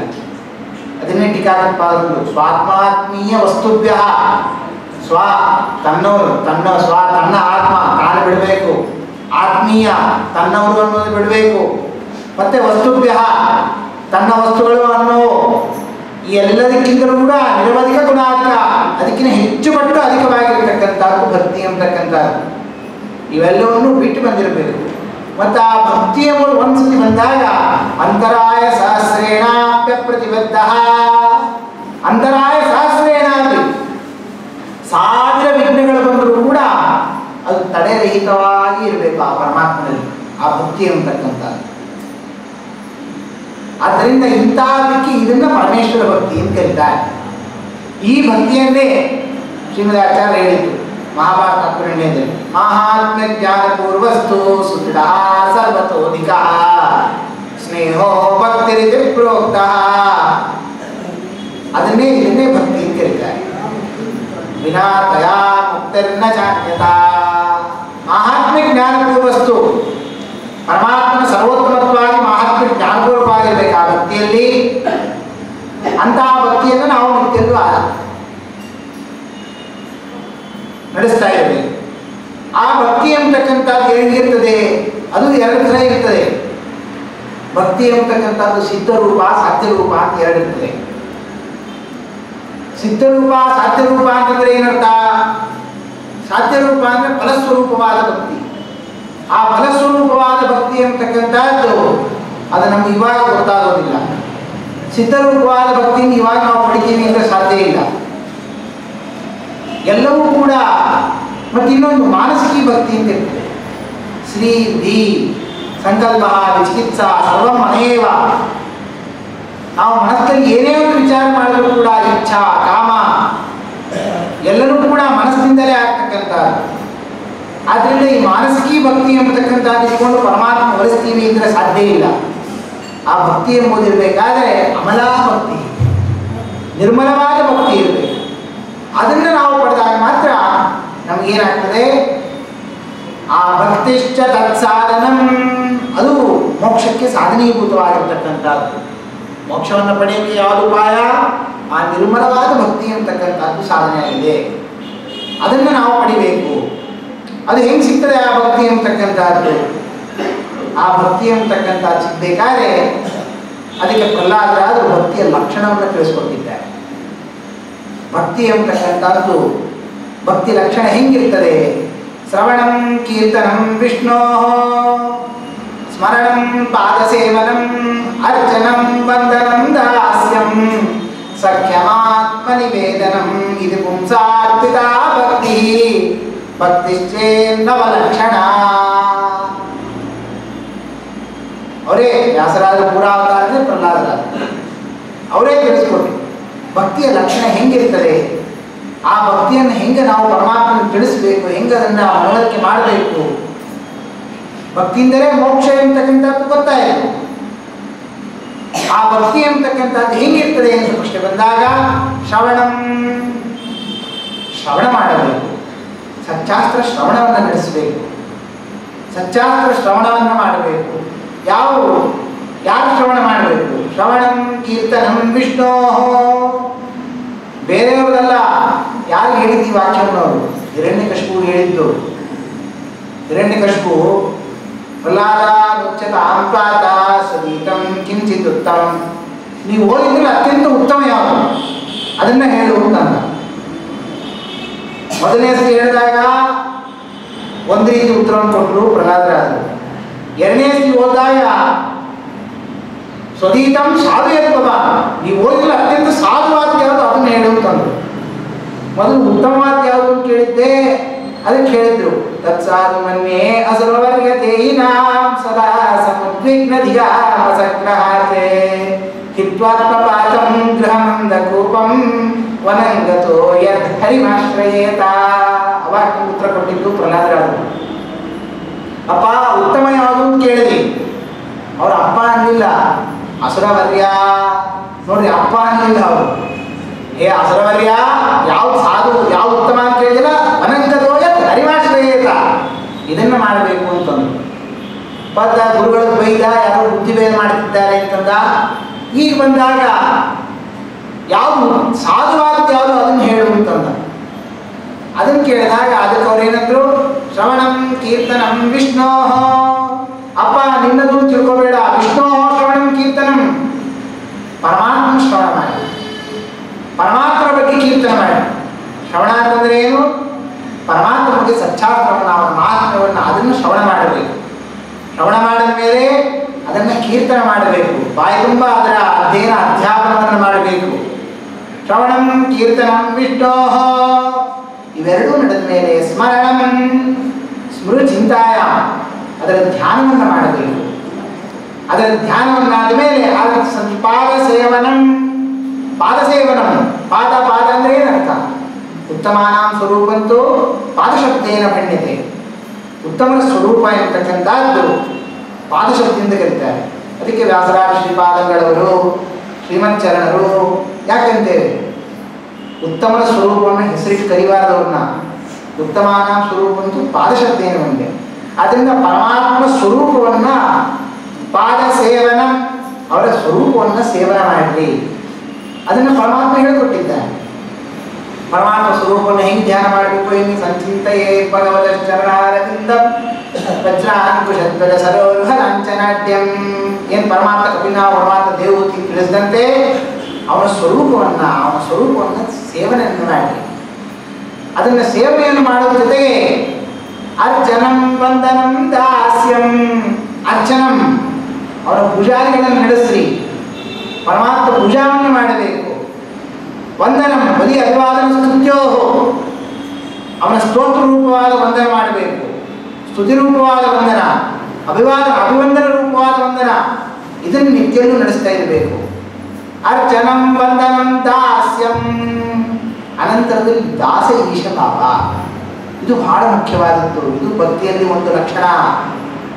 ನೀನು ಈಶ, ನಾನು ದಾಸ, ನಾನು ಸದಾ ನಿನ್ನ ದಾಸನಿದ್ದೇನೆ. ನೀನು ಉತ್ಕೃಷ್ಟನಿದ್ದೀಯಾ, ನಾನು ಅಪಕೃಷ್ಟನಿದ್ದೇನೆ. ಈ ರೀತಿಯಾದ ಒಂದು ಇದು ದಾಸ ಸ್ವಭಾವ, ಇದು ದಾಸ ಸ್ವಭಾವ. ಅದನ್ನು ನಾವು ಪಡಿಬೇಕು ಭಕ್ತಿಯಲ್ಲಿ. ಇದಾದ ಮೇಲೆ ಸಖ್ಯಂ, ಸಖ್ಯಂ ಸಖ್ಯಭಾವ. ಸಖ್ಯಭಾವ ಅಂದರೆ ಏನು ಗೊತ್ತಾ? ಮೈತ್ರಿ ಸ್ವಭಾವ, ಸಖಿತ್ವ. ಪರಮಾತ್ಮನಲ್ಲಿ ಸಖಿಯಂತೆ ನೋಡೋದು, ಸಖಿತ್ವವನ್ನು ಕಾಣುವುದು, ಇದನ್ನು ನಾವು ಪಡಿಬೇಕು. ಸಖ್ಯಂ ಆತ್ಮನಿವೇದನಂ, ಆತ್ಮನಿವೇದನಂ ತನ್ನ ತಾನೇ ಸಮರ್ಪಿಸ್ಕೊಳ್ಳೋದು. ಹೆಂಗೆ ಸಮರ್ಪಿಸ್ಕೋಬೇಕು ತಿಳಿಸ್ಕೊಟ್ಟಿರ್ತಾರೆ ಜ್ಞಾನಿಗಳು. ಸತೀ ಪುತ್ರಾನ್ ಪುತ್ರೀ ಧನ ಕನಕಗೆ ಹಾನ್ನರಹರೇ ತವಾಂಗ್ರಂಭೋಜೇಹಂ ವಪುರಿದಮಸೂನ್ ಚಾತುಕಲೆಯೇ. ಹಿಂಗೆ ಪರಮಾತ್ಮನ ಅರ್ಪಿಸ್ಕೋಬೇಕು. ಇದು ಭಕ್ತಿ ಅಂತ ಕರೀತಾರೆ. ಸತೀ ಪುತ್ರಾನ್ ಪುತ್ರೀ, ನನ್ನ ಹೆಂಡತಿ ಮಕ್ಕಳು, ಧನ ಕನಕ ಗೇಹ ನರಹರೇ, ಧನ ಕನಕ ಗೇಹ ತವಾಂಗ್ರಂಭೋಜೇಹಂ, ನಿನ್ನ ಪಾದದಲ್ಲಿ ಇಡ್ತೀನಿ ಸ್ವಾಮಿ. ವಪುರಿದಂ, ಈ ಶರೀರ, ಅಸೂಂ ಜಾತಕಲೆಯೇ. ಹಿಂಗೆ ಪರಮಾತ್ಮನ ನಾವೇನು ಮಾಡಬೇಕು? ಎಲ್ಲವನ್ನೂ ನಿವೇದನೆ ಮಾಡಬೇಕು. ಈ ರೀತಿಯಾಗಿ ಮನುಷ್ಯ ಏನು ತನ್ನನ್ನು ತಾನು ಅರ್ಪಣೆ ಮಾಡ್ಕೋತಾನಲ್ಲ, ಇದನ್ನ ಭಕ್ತಿ ಭಕ್ತಿ ಅಂತ ಕರೀತಾರೆ. ಇದು 9 ವಿಧವಾಗಿರ್ತಕ್ಕಂಥ ಭಕ್ತಿಯ ಲಕ್ಷಣ. ಇದನ್ನ ಯಾರು ನಡೆಸ್ತಾರಲ್ಲ, ಇದು ಅಮಲಾ ಭಕ್ತಿ, ಇದು ನಿರ್ಮಲವಾದ ಭಕ್ತಿ ಅಂತ ಕರೀತಾರೆ. ಇದನ್ನೇ ವ್ಯಾಸರಾದರು ಹೇಳಿರ್ತಕ್ಕಂಥದ್ದು ಪ್ರಹ್ಲಾದರಾಜರಾಗಿ. ಇಂತಹ 9 ವಿಧವಾಗಿರ್ತಕ್ಕಂಥ ಭಕ್ತಿಯನ್ನು ನೀವು ನಡೆಸ್ತಾ, ಇದು ತತ್ ಸಾಧನ, ತಚ್ಚದಿಂದ ಪೂರ್ವದಲ್ಲಿ ಪ್ರಸಕ್ತವಾಗಿದೆ. ನೈಜ ಮುಕ್ತಿ, ನಿರ್ವ್ಯಾಜವಾದ ಮುಕ್ತಿ ಅಂತಕ್ಕಂಥದ್ದು ಏನು ಬಂದಿದೆಯಲ್ಲ, ಮುಕ್ತಿ ನೈಜ ಸುಖಾನುಭೂತಿ ಅಂತಕ್ಕಂಥದ್ದು, ಅಂತಹ ತಸ್ಯಾಹ ಮುಕ್ತೇಹೇ ಸಾಧನ, ಅದಕ್ಕೆ ಸಾಧನೀಭೂತವಾಗಿರ್ತಕ್ಕಂಥದ್ದು ಯಾವುದು? ಇಂತಹ ಭಕ್ತಿ. ಇಂತಹ ಭಕ್ತಿಯನ್ನು ನಾವು ತಿಳಿದ ಮೇಲೆ, ಇಂತಹ ಭಕ್ತಿ ಎಂಬತಕ್ಕಂಥದ್ದು ತಿಳಿದಾಗ ಇಂತಹ ಮೋಕ್ಷ ಎಂಬತಕ್ಕಂಥದ್ದು ನಾವು ಪಡಿಬೇಕಾಗ್ತದೆ. ಇವೆಲ್ಲವೂ ಕೂಡ ಇದೆ ಎನ್ನಲಿಕ್ಕೆ ಪ್ರಮಾಣ ಏನು? ನಮ್ಮ ಶಾಸ್ತ್ರ ಕೇಳೋದೇ ಅದು. ಒಂದು ವೇದ ಏನು ಹೇಳಿದ್ರು? ತತ್ಬ್ರಹ್ಮ ತತ್ವ ಜಿಜ್ಞಾಸಸ್ವ, ಬ್ರಹ್ಮ ಜಿಜ್ಞಾಸ ಮಾಡುವಂಥದ್ದು, ಅದಾದ ಬ್ರಹ್ಮ ಜಿಜ್ಞಾಸ ಅಂತ. ಆ ಬ್ರಹ್ಮವಸ್ತು ಯಾರು ಅಂತಂದಾಗ ಅದಕ್ಕೆ ಬಂದಾಗ ಏನು ಹೇಳಿದ್ರು?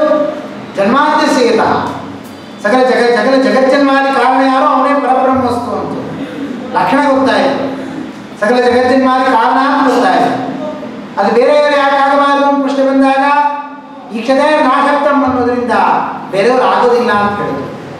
ಬೇರೆಯವರು ಆಗೋದಿಲ್ಲ ಅಂತ ಗೊತ್ತಾದ ಮೇಲೆ ಇವೆಲ್ಲವೂ ಕೂಡ ಇದೆ ಎನ್ನಲಿಕ್ಕೆ ತತ್ವ ಸಮನ್ವಯ ಆಗೋ, ಎಲ್ಲರೂ ಕೂಡ ಪರಬ್ರಹ್ಮ ವಸ್ತುವಿನಲ್ಲೇ ಸಮನ್ವಯ ಆಗ್ತದೆ.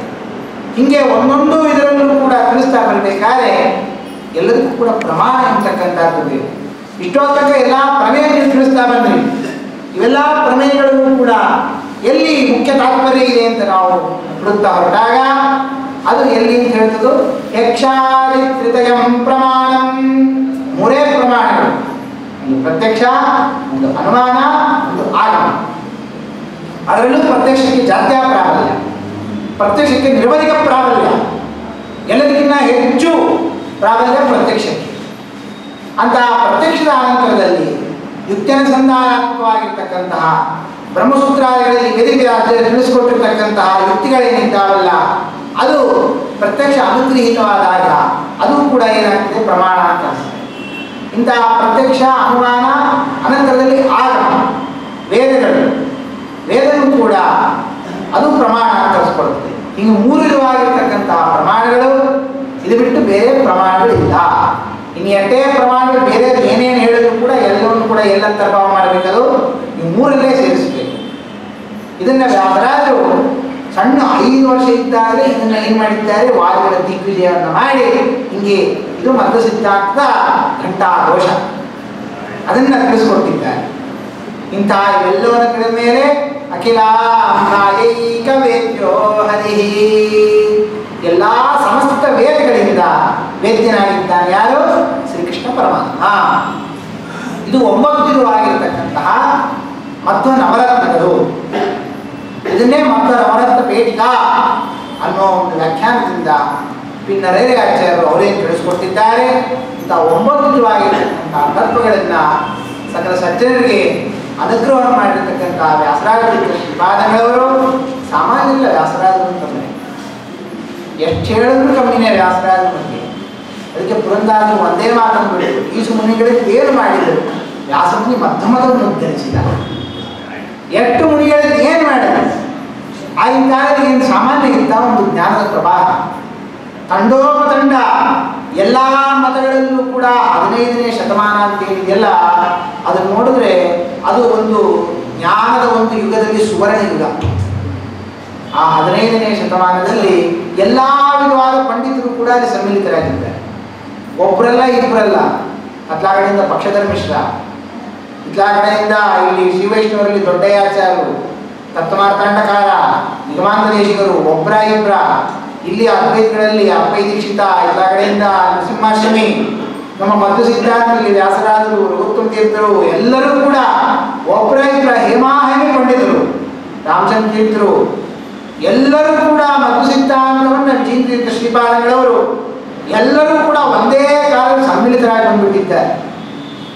ಆದ್ದರಿಂದ ಆ ಕಾಲದಲ್ಲಿ ಏನೊಂದು ಜ್ಞಾನದ ತಿಕ್ಕಾಟ ನಡೆದಿದೆಯಲ್ಲ, ಅವಾಗ ಗೊತ್ತಾಗ್ತದೆ. ಯಾರೂ ಇಲ್ಲದ ಗ್ರಂಥವನ್ನು ಹೋಗೋದು ಮುಖ್ಯ ಅಲ್ಲ. ಎಲ್ಲರಿಂದ ಎಲ್ಲರ ಸಮ್ಮುಖದಲ್ಲಿ ಮಧ್ವ ಸಿದ್ಧಾಂತನೇ ಸಿದ್ಧಾಂತ, ಬೇರೆ ಎಲ್ಲ ಸಿದ್ಧಾಂತನೂ ಕೂಡ ಅದರ ಕೆಳಗೆ ಅದನ್ನು ಮಾಡಿ ತೋರಿಸಿದ್ದಾರೆ ವ್ಯಾಸರಾಜ ಶ್ರೀಪಾದಗಳವರು. ಎಷ್ಟು ಗ್ರಂಥಗಳು, ಏನು ಅವರು ವಾಕ್ಯಾರ್ಥ, ಏನು ಅವರ ವಿಚಾರ, ಒಂದಲ್ಲ ಎರಡಲ್ಲ. ಓದಲ್ಲೆಲ್ಲ ವಾದಿಗಳ ದಿಗ್ವಿಜಯ, ಓದಲ್ಲೆಲ್ಲ ಮತ್ತು ಸಿದ್ಧಾಂತ ಸಂಸ್ಥಾಪನೆ, ಎಲ್ಲ ಕಡೆಯಲ್ಲಿ ಎಲ್ಲಿ ನೋಡಿದ್ರು ಕೂಡ ಇವತ್ತು ಕೂಡ ವ್ಯಾಸರಾಜರದೇ. ಇವತ್ತು ಕೂಡ ಎಲ್ಲರಿಗೂ ಅಷ್ಟೇ ನಮ್ಮ ಮಧ್ವ ಸಿದ್ಧಾಂತದ ಪ್ರಮೇಯವನ್ನು ನಾವು ಸುದೃಢವಾಗಿ ಸ್ಥಾಪನೆ ಮಾಡ್ತೀವಿ. ವ್ಯಾಸತ್ರಯ ಬಿಟ್ಟು ಅಂತ ಯಾರು ಒಬ್ಬರು ಹೇಳಿದ್ರು. ವ್ಯಾಸತ್ರಯ ಬಿಟ್ಟು ಮಧ್ವ ಸಿದ್ಧಾಂತದ ಒಂದು ಪ್ರಮೇಯವನ್ನು ಕೂಡ ನಾವು ಸರಿಯಾಗಿ ಸಂಸ್ಥಾಪನೆ ಮಾಡೋದು ಕಷ್ಟ ಇದೆ. ವ್ಯಾಸತ್ರಯವನ್ನು ನಾವು ವ್ಯಾಸಪೀಠದಲ್ಲಿ ಇಳದೇ ನಾವು ವಾಕ್ಯಾರ್ಥವನ್ನು ಮಾಡ್ತೀವಿ ಅಂತ ಯಾರು ಒಬ್ಬರು ಕೈಯಲ್ಲಿ ತೋರಿಸ್ಬಿಡಿ, ಸಾಧ್ಯ ಇಲ್ಲ ಅಂತಾರೆ ಸತ್ಯನಾರಾಯಣ ಶ್ರೀಪಾದಗಳು. ವ್ಯಾಸತೀರ್ಥೇಂದು ಮಾಶಾಸೆ ಚಂದ್ರಿಕಾಯಸ್ಯ ಸಂತತ ದುರ್ವಾದಿ ಚೋರಾನ್ ವಿದ್ರಾವ್ಯ ದುರ್ವಾದಿ ಫಲಾಯನೈಕ ಶರಣಾನ್ ಚಕ್ರೇ ದುರ್ವಾದಿ ತಸ್ಕರ. ವ್ಯಾಸತೀರ್ಥೇಂದು ಮಾಶಾಸೆ, ವ್ಯಾಸತೀರ್ಥರು ಎಂಬತಕ್ಕಂಥ ಚಂದ್ರ ಸದಾ ಬೇಕಪ್ಪ. ಯಾಕೆ ಬೇಕು? ಚಂದ್ರಿಕಾಯಸ್ಯ ಸಂತತ, ಯಾವ ವ್ಯಾಸತೀರ್ಥರ ಚಂದ್ರಿಕಾ ಎಂಬತಕ್ಕಂಥ ಗ್ರಂಥ ಬಂತಲ್ಲ, ಅದೊಂದು ಗ್ರಂಥ ಇರಲಿಲ್ಲ ಅಂದ್ರೆ ನೋಡ್ರಿ ಎಷ್ಟು ಆಖ್ಯಾತ ಇದೆ, ಎಷ್ಟು ವಿಚಾರ ಇದೆ. ಒಂದು ಚಂದ್ರಿಕಾದಲ್ಲಿ ಮಂಗಲಾಚರಣೆಯಿಂದಲೇ ಎಷ್ಟು ವ್ಯಾಸರಾದ ಒಂದು ವಾಕ್ಯಾರ್ಥ ಅಂತಂದ್ರೆ ಸ್ವೀಯಾನ್ಯ ಪಕ್ಷ ಯೋಸಮ್ಯಕ್ಕೆ ವಿಧಾನ ಕುರ್ವಂತ ಸೂರ್ಯ. ಒಂದು ಶಬ್ದ ಇಟ್ಟರೆ ಒಂದು ವಾಕ್ಯಾರ್ಥ. ಸ್ವೀಯಾನ್ಯ ಪಕ್ಷಯೋಸಮ್ಯಕ ಅಂತಂದ್ರೆ ವ್ಯಾಸರಾದರು ಸ್ವೀಯ ಹೀಗಾಗ್ತದೆ. ಸ್ವೀಯ ಅಂತ ಶಬ್ದ ನಿಷ್ಪತ್ತಿನೇ ಆಗೋದಿಲ್ಲ, ಸೌವ ಅಂತ ಆಗಬೇಕು. ವ್ಯಾಕರಣದ ಪ್ರಕಾರ ಸ್ವಸ್ಯ ಇದಂ ಸೌವಂ ಅಂತ ಆಗಬೇಕು. ಸ್ವೀಯ ಅಂತ ಹೆಂಗಾಯಿತು ನೋಡಿ, ಪಂಡಿತರಿಗೆ ಕಾಲ್ ಬಾಯಿ ತೆಗೆದ್ರೆ ಸಾಕು ಸ್ವೀಯಾನ್ಯ ಪಕ್ಷ ಯೋಸಮ್ಯಕ ಸ್ವೀಯ ಅಂತ ಹೆಂಗಾಯಿತು. ಮತ್ತಲ್ಲಿ ಚಂದ್ರಿಕಾವಲಂಬನಕ್ಕೆ ಭಾವಬೋಧಾವಲಂಬನ, ಭಾವಬೋಧ ಮತದಲ್ಲಿ ಅದಕ್ಕೆ ತರಂಗಿಣಿ ರಾಮಾಚಾರ್ಯ ನ್ಯಾಯಾಮೃತ ವ್ಯಾಖ್ಯಾನ ಮಾಡಬೇಕಾದ್ರೆ ಸೌವಂ ಸೇವೆ ನ್ಯಾಯಾಮೃತಂ ಅಂತಂದು. ಸೌವಂ ನ್ಯಾಯಾಮೃತಂ ಸೇವೆ, ನ್ಯಾಯಾಮೃತಕ್ಕೆ ನಮ್ಮದೇ ಆಗಿರ್ತಕ್ಕಂಥದ್ದು ವ್ಯಾಖ್ಯಾನ ನಾವು ಬರಿತೇವೆ ಅಂತಂದು. ಭಾವಬೋಧಾವಲಂಬಿಗಳು ಸೌವ ಅಂತ ಪ್ರಯೋಗ ಮಾಡ್ತಾರೆ. ವ್ಯಾಸರಾಜ ಮಠದ ಅವಲಂಬನೆಗಳು ಚಂದ್ರಿಕಾವಲಂಬಿಗಳು ಸ್ವೀಯ ಅಂತ ಪ್ರಯೋಗ ಮಾಡ್ತಾರೆ. ಅದಕ್ಕೆ ಇವರು ಬರಿಬೇಕಾದ್ರೆ ಮಂತ್ರಾಲಯಗಳು ಸ್ವೀಯ ಅಂತಲೂ ಸರಿಯಾಗ್ತದೆ, ಸೌವ ಅಂತಲೂ ಸರಿಯಾಗ್ತದೆ. ಎರಡೂ ಪಕ್ಷ ಇದೆ. ವಾನಾಮದೇಯಸ್ಯ ವೃದ್ಧ ಸಂಜ್ಞಾವಾಚ್ಯ ಅಂತ ಇಟ್ಕೊಂಡಾಗ ಸ್ವೀಯ ಅಂತ ಕೊಡ್ತದೆ, ಸೌವ ಅಂತಕ್ಕಂಥದ್ದು ಸೂತ್ರದಿಂದಲೇ ಕೊಡ್ತದೆ. ಹೀಗೆ ಎರಡೂ ಪಕ್ಷದಲ್ಲೂ ಕೂಡ ಐದಾಗಮ ಬಂದಾಗ ಸೌವ ಅಂತ ಆಗ್ತದೆ. ಹೀಗೆ ಒಂದು ವಾಕ್ಯಾರ್ಥ ಒಂದು ಕೋಲಾಹಲ ನಿರ್ಮಿಸ್ತಕ್ಕಂಥವ್ರು ವ್ಯಾಸರಾಜ ತೀರ್ಥ ಶ್ರೀಪಾದಗಳು. ಅವರೊಬ್ಬರು ಬಂದಿರಲಿಲ್ಲ ಅಂತಂದ್ರೆ ನಮಗೆ ವಾಕ್ಯಾರ್ಥದ ಒಂದು ಕೋಲಾಹಲ ಹೆಂಗಿದೆ ಅಂತಲೇ ಗೊತ್ತಾಗ್ತಿರಲಿಲ್ಲ.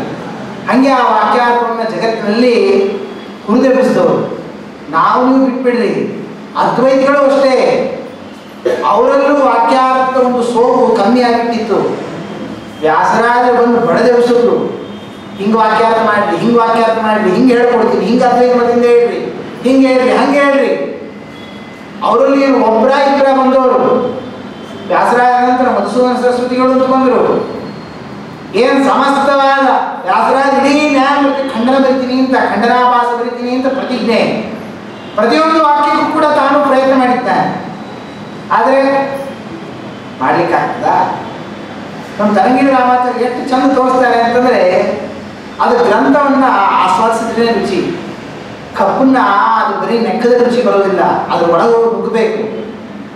ಎಷ್ಟು ತರಂಗಿಣಿ ರಾಮಾಚಾರ್ಯ ನೀವು ಏನೇನು ಬರೆದಿದ್ದೀರೋ ಅದ್ವೈತ ಸಿದ್ಧಿಕಾರ ಎಲ್ಲರೂ ಕೂಡ ವ್ಯಾಸರಾಜರೇ ಖಂಡನ ಮಾಡಿದ್ದಾರೆ ಅಂತ ಅಷ್ಟು ಚಂದ ತೋರಿಸ್ತಾರೆ. ಪ್ರಥಮ ಮಿಥ್ಯಾತ್ವ, ದ್ವಿತೀಯ ಮಿಥ್ಯಾತ್ವ, ಎಲ್ಲೆಲ್ಲಿ ಏನೇನು ಹೇಳ್ತಾರೋ ಇದೆಲ್ಲವೂ ಕೂಡ ಸತ್ಯಾರ್ಥ ವಿದ್ಯೆ ಬಂದರೆ ವ್ಯಾಸರಾಜರು ಏನು ಪೂರ್ವಪಕ್ಷ ಮಾಡಿದ್ರೆ ಅದನ್ನು ನೀವು ನೀಲಿಟ್ಟಿರ್ತಾರೆ. ನೋಡಿ, ಎಂಥ ಕಳ್ಳ ಇರಬೇಡ ಮಧುಸೂದನ ಸರಸ್ವತಿ. ತಾನು ಏನೂ ಬೇರೆ ಏನು ಮಾಡಿಲ್ಲ, ವ್ಯಾಸರಾಜರು ಪ್ರಥಮ ಮಿಥ್ಯಾತ್ವ ಏನು ಪೂರ್ವಪಕ್ಷ ಮಾಡಿರ್ತಾರೆ ಅದಕ್ಕೊಂದು ಉತ್ತರ ಕೊಡಬೇಕಾದ್ರೆ ವ್ಯಾಸರಾಜರು ಇನ್ನೆಲ್ಲೋ 40ನೇ ಪ್ರಕರಣದಲ್ಲಿ ಇದೇ ಪೂರ್ವಪಕ್ಷ ಅಲ್ಲಿ ಮಾಡಿರ್ತಾರೆ, ಅದನ್ನೇ ಇಲ್ಲಿ ಬರೆದಿರ್ತಾರೆ, ಹಿಂಗೆ ಖಂಡನ ಮಾಡಿದೆ ಅಂತ. ಅದು ಉತ್ತರವನ್ನು ಅಲ್ಲಿ ವ್ಯಾಸರಾಜರು ಕೊಟ್ಟಿದ್ದಾರೆ. ಅಲ್ಲಿ ನೋಡಿಬಿಟ್ರೆ ಅದು ತರಗಣಿಕಾರ ಬೇರೆ ಏನು ಮಾಡಿಲ್ಲ, ಅಲ್ಲಿ ಪೂರ್ವಪಕ್ಷಕ್ಕೆ ಏನು ವ್ಯಾಸರಾಜ ಉತ್ತರ ಕೊಟ್ಟಿದ್ದು ಅದನ್ನ ಇಲ್ಲಿ ಬರೆದಿಟ್ಟು ಅಷ್ಟೇ. ಹಿಂಗೆ ಹೆಚ್ಚು ಕೂಡ ಎಲ್ಲರೂ ಕೂಡ ವ್ಯಾಸರಾಜರ ಗ್ರಂಥವನ್ನ ವ್ಯಾಸರಾಜರೇ ಇದು ಮಾಡಿಬಿಟ್ಟಿದ್ದಾರೆ. ವ್ಯಾಸರಾಜರ ಗ್ರಂಥಕ್ಕೆ ಎಲ್ಲೂ ಖಂಡನ ಬರುತ್ತೆ ಅನ್ನೋದು ಅಶಕ್ಯವಾದ ಮಾತು. ಹಾಗೆ ತರಂಗಿಣಿ ರಾಮಾಚಾರ್ಯರಾಗಲಿ, ಕಂಠಗೋದ್ಧಾರಕಾರರು, ಆನಂದ ಭಟ್ಟಾರರು, ಅವರು ಆ ನ್ಯಾಯಮೃತದ ಮಂಡನ ಸೇವಾವನ್ನು ಅವರು ಮಾಡಿರ್ತಕ್ಕಂಥದ್ದು. ತದನಂತರದಲ್ಲಿ ಬಂದ ಬ್ರಹ್ಮಾನಂದ ಸರಸ್ವತಿ ಅಂತ, ಅವನು ಗ್ರಂಥವನ್ನು ಅರ್ಥ ಮಾಡ್ಕೊಳ್ಳೋದೇ ಕಠಿಣ. ಗ್ರಂಥವನ್ನು ಅರ್ಥ ಮಾಡ್ಕೋಬೇಕು ಅಂತಂದ್ರೆ ಇನ್ನೊಂದು ಜನ್ಮ, ಗ್ರಂಥವನ್ನು ಅರ್ಥ ಆಗೋದೇ ಅರ್ಥನೇ ಆಗೋದಿಲ್ಲ. ಹಾಗೆ ಅವನು ಗ್ರಂಥವನ್ನು ಬರೆದಿಟ್ಟಿದ್ದಾನೆ. ಅರ್ಥ ಮಾಡ್ಕೊಳ್ಳಿಕ್ಕೆ ನಮ್ಮ ಪೂರ್ಣ ಜನ್ಮ ಹೋಗ್ಬಿಡ್ತದೆ. ಅರ್ಥ ಮಾಡಿಕೊಂಡು ಆಮೇಲೆ ಅದಕ್ಕೆ ಖಂಡನ ಬರೋದು, ಆಮೇಲೆ ಅದನ್ನು ಅರ್ಥ ಮಾಡಿಕೊಂಡು ಅದಕ್ಕೆ ಖಂಡನ ಬರೋದು, ಮಧು ಸಿದ್ಧಾಂತ ಸಂಸ್ಥಾನ ಬಹಳ ಕಠಿಣ.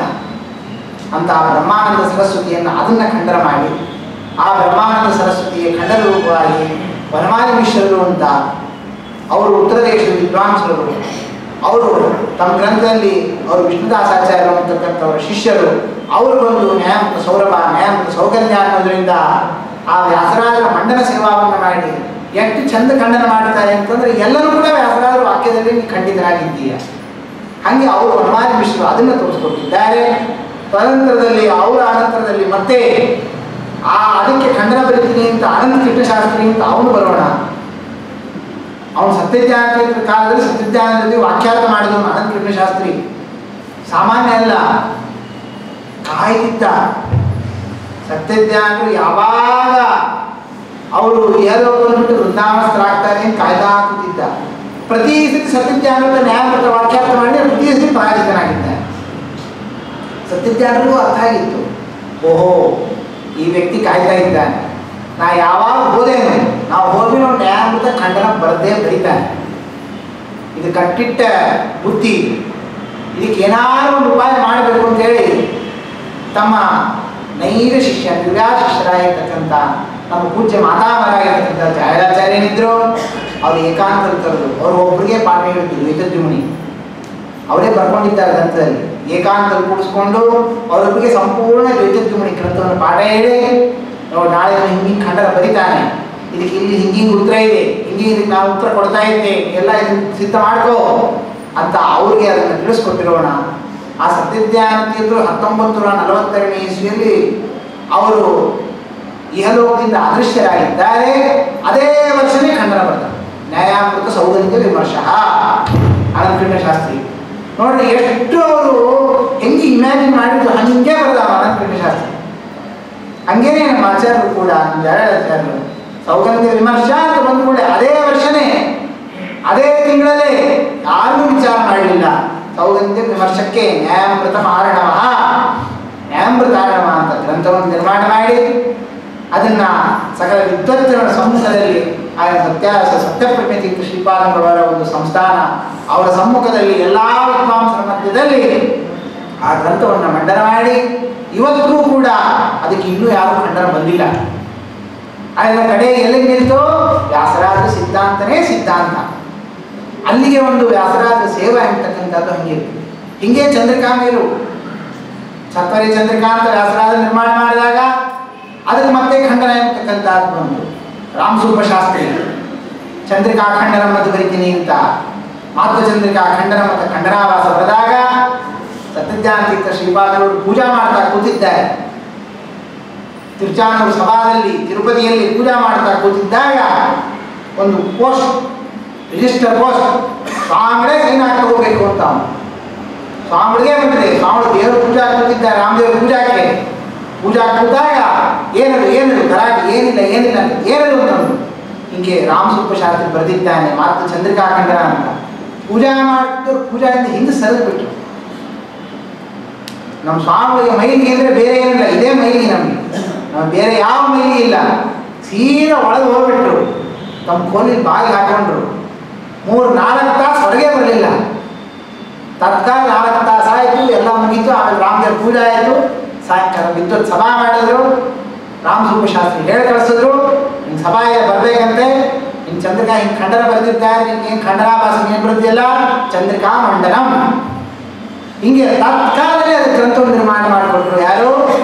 ಸತ್ಯಜ್ಞಾನತೀರ್ಥ ಶ್ರೀಪಾದರು. ಚಂದ್ರಿಕಾ ಮಂಡನ ಅಂತ ಅದನ್ನು ಬರೆದು ಅದಕ್ಕೆ ತಾವು ಅದನ್ನ ಎಲ್ಲ ವಿದ್ವಜ್ಜನ ಸಮ್ಮುಖದಲ್ಲಿ ಇದೇ ಚಂದ್ರಿಕಾಚಾರ್ಯ ಸಿದ್ಧಾಂತವೇ ಸಿದ್ಧಾಂತ ಹಾಗೆ ನಿರ್ಮಾಣ ಮಾಡಿಕೊಟ್ಟಿದ್ದಾರೆ ಚಂದ್ರಿಕಾಚಾರ್ಯ. ಅದಕ್ಕೂ ಬಿಡ್ಲಿಲ್ಲ ಆನಂದ ಶಾಸ್ತ್ರಿ. ಮಹಾತಲೌಹಿಕ ಮನುಷ್ಯ, ಅದ್ವೈತ ದೀಪಿಕಾ ಅಂತ ಬರೆದ. ಮತ್ತೆ ಅದೇ ರೀತಿಯಾಗಿ ನಮ್ಮ ಗೌಡಗೇರಿ ವೆಂಕಟರಮಣಾಚಾರ್ಯ ವ್ಯಾಸರಾಯರ ಮಠದ ಪ್ರತಿಷ್ಠಿತ ವಿದ್ವಾಂಸರು, ಅಂತ ದೊಡ್ಡ ಮಹಾನ್ ವ್ಯಕ್ತಿಗಳು ಗೌಡಗೇರಿ ವೆಂಕಟರಮಣಾಚಾರ್ಯ. ಅವರು ಅದಕ್ಕೆ ಚಂದ್ರಿಕಾ ಪ್ರಕಾಶ ಪ್ರಸರ ಅವರು ಆ ರಾಮಸೂಪ ಶಾಸ್ತ್ರ ಗ್ರಂಥ ಖಂಡನ ಬರೆದಾಗ ಎರಡಕ್ಕೂ ಸೇರಿ ಅವನು ಅದ್ವೈತ ದೀಪಿಕಾ ಅಂತ ಬರೆದ. ಯಾರು? ಅನಂತಕೃಷ್ಣ ಶಾಸ್ತ್ರಿ. ಚಂದ್ರಿಕಾ ಮಂಡನಕ್ಕೂ ಖಂಡನ, ಚಂದ್ರಿಕಾ ಪ್ರಕಾಶ ಪ್ರಸರಕ್ಕೂ ಖಂಡನ ಮಾಡ್ತೀನಿ. ನೋಡ್ರಿ ಎಷ್ಟು ಅನಂತಕೃಷ್ಣ ಶಾಸ್ತ್ರಿ ಎಷ್ಟು ಮಾಧ್ಯಮ ಮೇಲೆ ವ್ಯಾಸರಾಜರ ಮೇಲೆ ಅವನ ಕಟಾಕ್ಷ ಐತಿ. ಅಷ್ಟು ಬರೆದಾಗ ಕೂಡ ಸುಮ್ಮನೆ ಇರಲಿಲ್ಲ. ನಮ್ಮ ಗೌಡಗೇರಿ ಹೆಂಗೆ ಎಷ್ಟು ಚಮತ್ಕಾರ ಇರ್ತಾರೆ ಅಂತ ಹೆಸರಿನಿಂದಲೇ ಖಂಡನ. ಆ ಅದ್ವೈತ ದೀಪಿಕಾ ಅಂತ ಬರೆದ. ನಮ್ಮ ಗೌಡಗೇರಿ ಅದ್ವೈತ ದೀಪಿಕಾ ವಾತಾಗಮ. ನೋಡಿ ಹೆಸರಿನಿಂದಲೇ ಖಂಡನ. ದೀಪಿಕಾ ಅಂದ್ರೆ ಏನು? ದೀಪ. ಅದ್ವೈತ ಎಂಬತಕ್ಕಂಥ ದೀಪವನ್ನು ಬೆಳೆಸ್ತೇನೆ ಅಂತಂದ್ರ. ದೀಪ ಯಾವಾಗ ಇರ್ತದೆ? ಗಾಳಿ ಇದ್ದೇ. ಅದ್ವೈತ ದೀಪಿಕಾ ವಾತಾಗಮ. ಗಾಳಿ ಬಂತು ಅಂತಂದ್ರೆ ಏನಾಗುತ್ತದೆ? ದೀಪ ಆರಬಹುದು. ನಮ್ಮ ಮಧ್ಯರಾಯರು ಮುಖ್ಯ ಪ್ರಾಣದೇವರಂತಕ್ಕಂಥ ಗಾಳಿ ಬಂದು ನಿಮಗೆ ಎಲ್ಲವನ್ನು ಆರಿಸ್ಬಿಡ್ತಾರೆ. ಹಿಂಗೆ ಅದ್ವೈತ ದೀಪಿಕಾ ವಾತಾಗಮ ಅಂತ ಅದನ್ನ ಖಂಡನ ಮಾಡಿ ಅಂತೆ ಸಿದ್ಧಸ್ತು ಸಿದ್ಧಾಂತ ಮಧ್ಯಸ್ಯಾಗಮೇ. ಎಲ್ಲೋದ್ರೂ ಮಧ್ಯರಾಯರ ಸಿದ್ಧಾಂತನೇ ಸಿದ್ಧಾಂತ, ವ್ಯಾಸರಾಜರ ಸಿದ್ಧಾಂತನೇ ಸಿದ್ಧಾಂತ. ಅದೇ ರೀತಿ ವಿಜೇಂದ್ರ ತೀರ್ಥ ಶ್ರೀಪಾದಗಳು ಅವರೊಬ್ಬರು ಇರಲಿಲ್ಲ ಅಂದ್ರೆ ವ್ಯಾಸರಾಜ ಅವರೊಬ್ಬರು ತಯಾರು ಮಾಡಿಕೊಟ್ಟಿರಲಿಲ್ಲ ಅಂತಂದ್ರೆ ಇವತ್ತು ಮಧ್ಯ ಸಿದ್ಧಾಂತ ನಿರ್ನಾಮ ಆಗುತ್ತೆ.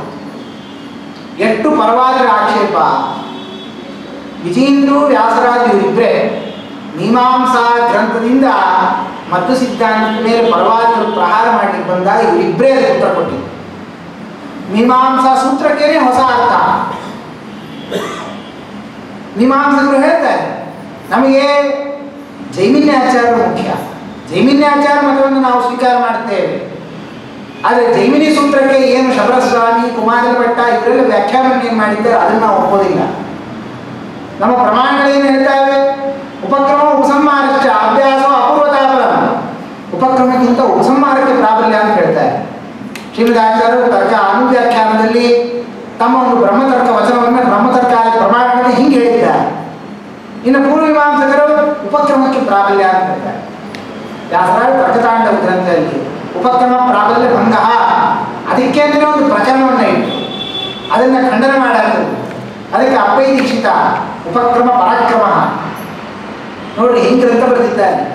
ನೇರ ವ್ಯಾಸರಾಜರಿಗೆ ಕಟಾಕ್ಷ. ಆ ಉಪಕ್ರಮ ಪರಾಕ್ರಮ ಅಂತ ವ್ಯಾಸರಾಜರನ್ನು ಖಂಡನ ಮಾಡಿದಾಗ ಅದಕ್ಕೆ ಉತ್ತರವನ್ನು ಕೊಟ್ಟಿರ್ತಕ್ಕಂಥ ಏಕೈಕ ನಿರೋಧಾರ್ಥ ಪುರುಷರು ವಿಜೇಂದ್ರ ತೀರ್ಥ ಶ್ರೀಪಾದಗಳು. ಉಪಸಂಹಾರ ವಿಜಯ ಏನು ಆ ಗ್ರಂಥವನ್ನು ಬರೆದಿದ್ದಾರೆ. ಆ ಗ್ರಂಥವನ್ನು ಅರ್ಥ ಮಾಡ್ಕೋಬೇಕು ಅಂತಂದ್ರೆ ಇನ್ನೊಂದು ವಿಜೇಂದ್ರೇ ಬರಬೇಕು. ಇನ್ನೊಬ್ರು ಯಾರ್ಯಾರು ಇವತ್ತು ಅರ್ಥ ಹೇಳಲಿಕ್ಕೂ ಸಾಧ್ಯ ಇಲ್ಲ, ಅಷ್ಟು ಕಠಿಣ ಇದೆ. ಹಾಗೆ ಸಿದ್ಧಾಂತಭೂತವಾದ ಪ್ರಮೇಯವನ್ನು ಅಡಗಿಸಿ ಮಧ್ರಾಯರ ಸಿದ್ಧಾಂತವನ್ನು ಅರ್ಥ ಮಾಡಿಸಿ ಎಷ್ಟು ಅದನ್ನು ತೋರಿಸ್ಕೊಡ್ತಾರೆ. ಐ ಟಿ ಸ್ವಾಮಿಗಳು ಬರೀತಾರೆ ಒಂದು ಕಡೆಯಲ್ಲಿ, ನವಾದಿ ವಿಜಯೋ ಯಸ್ಮಾತ್ ವಿನಾ ಯದುಪಜೀವನಂ. ವಿಜೇಂದ್ರ ತೀರ್ಥರು ಒಂದು ಒಬ್ಬರು ಇರಲಿಲ್ಲ ಅಂದರೆ ನವಾದಿ ವಿಜಯೋ ಯಸ್ಮಾತ್, ಅವರ ಗ್ರಂಥವನ್ನು ಉಪಜೀವಿಸದೆ ವಾದಿಗಳ ವಿಜಯ ಆಗೋದಿಲ್ಲ. ಅವರ ಮತದಿಂದಲೇ, ಮೀಮಾಂಸಕರ ಮತದಿಂದಲೇ ನಿಮ್ಮ ಮತಕ್ಕೆ ವಿರೋಧವನ್ನು ತೋರಿಸಿ ನಿಮ್ಮ ಮತದಲ್ಲೂ ಉಪಸಂಹಾರ ಪ್ರಾಬಲ್ಯನೇ ಹೇಳಬೇಕು, ಉಪಕ್ರಮ ಪ್ರಾಬಲ್ಯ ಹೇಳಬಾರದು ಅಂತ ಅವ್ರ ಮತಕ್ಕೆ ಹೋಗಿ ಮಾತಾಡ್ತಾರೆ ವಿಜೇಂದ್ರ ತೀರ್ಥ ಶ್ರೀಪಾದಗಳು. ಹಾಗೆ ಮತ ಸಿದ್ಧಾಂತವನ್ನು ಸಂಸ್ಥಾಪನೆ ಮಾಡಿರ್ತಕ್ಕಂತಹ ವಿಜೇಂದ್ರ ತೀರ್ಥರು, ಅಂತಹ ವಿಜೇಂದ್ರ ತೀರ್ಥರನ್ನ ಜಗತ್ತಿಗೆ ಕೊಟ್ಟಿರ್ತಕ್ಕಂತಹ ವ್ಯಾಸರಾಜ ತೀರ್ಥ ಶ್ರೀಪಾದಗಳ ಆರಾಧನಾ ಮಹೋತ್ಸವ ಇಂತಹ ದಿವಸದಲ್ಲಿ ಏನು 2 ಅಕ್ಷರವನ್ನ ವ್ಯಾಸರಾಜರ ಗ್ರಂಥ ರೂಪವಾಗಿರ್ತಕ್ಕಂತಹ ಸೇವೆಯನ್ನ ಇಲ್ಲಿ ವ್ಯಾಸರಾಜರು ನಮ್ಮಿಂದ ಮಾಡಿಸಿದ್ದಾರೆ. 2 ಅಕ್ಷರದಿಂದ ಏನಾದರೂ ಒಂದು ಹರಿಗುರು ಭಕ್ತಿ, ಪರಮಾತ್ಮನಲ್ಲಿ ನಿರ್ವ್ಯಾಜವಾಗಿರ್ತಕ್ಕಂತಹ ಭಕ್ತಿ ಅಂತಕ್ಕಂಥದ್ದು ಬಂದಿತ್ತು ಅಂತಾದರೆ ಅವೆಲ್ಲವೂ ಕೂಡ ನಮ್ಮ ಪೂಜ್ಯರಾಗಿರ್ತಕ್ಕಂತಹ ತೀರ್ಥರೂಪರ ಒಂದು ಆಶೀರ್ವಾದ ಬಲ, ಅವರು ಕೊಟ್ಟಿರ್ತಕ್ಕಂಥ ಒಂದು ಜ್ಞಾನದ ಬಲದಿಂದ 2 ಅಕ್ಷರದಲ್ಲಿ ಹೇಳಿದ್ದೇವೆ. ಅಂತ ಪೂಜ್ಯರಾಗಿರ್ತಕ್ಕಂತಹ ನಮ್ಮ ಗುರುಗಳಾಗಿರ್ತಕ್ಕಂತಹ ತೀರ್ಥರೂಪರು, ಅವರ ಮೇಲಿರ್ತಕ್ಕಂತಹ ನಮ್ಮ ಪರಮಗಳಾಗಿರ್ತಕ್ಕಂತಹ ಜಯಾಚಾರ್ಯರು, ಅವರ ಮೇಲಿರ್ತಕ್ಕಂತಹ ಸತ್ಯಜ್ಞಾನ ತೀರ್ಥರು, ಅನೇಕ ಜ್ಞಾನಿಗಳಿಂದ ಸಂಶಯದ ಪಾಲ್ಗೊಳ್ಳೋರಾಗಿರ್ತಕ್ಕಂತಹ ಅನೇಕ ಎಲ್ಲರೂ ಕೂಡ ಅಂದು ಬಿಡ್ತಾರೆ. ಮಂತ್ರಾಲಯ ಒಂದು ಕಡೆ ಪದವಾಕ್ಯ ಪ್ರಮಾಣಜ್ಞ ದುರ್ಮತ ಧ್ವಾಂತ ಭಾಸ್ಕರ ವ್ಯಾಸತೀರ್ಥ ಮುನೀಂದ್ರೋ ಮೇ ಭೂಯಾ ಜ್ಞಾನ ಸಮೃದ್ಧೈ.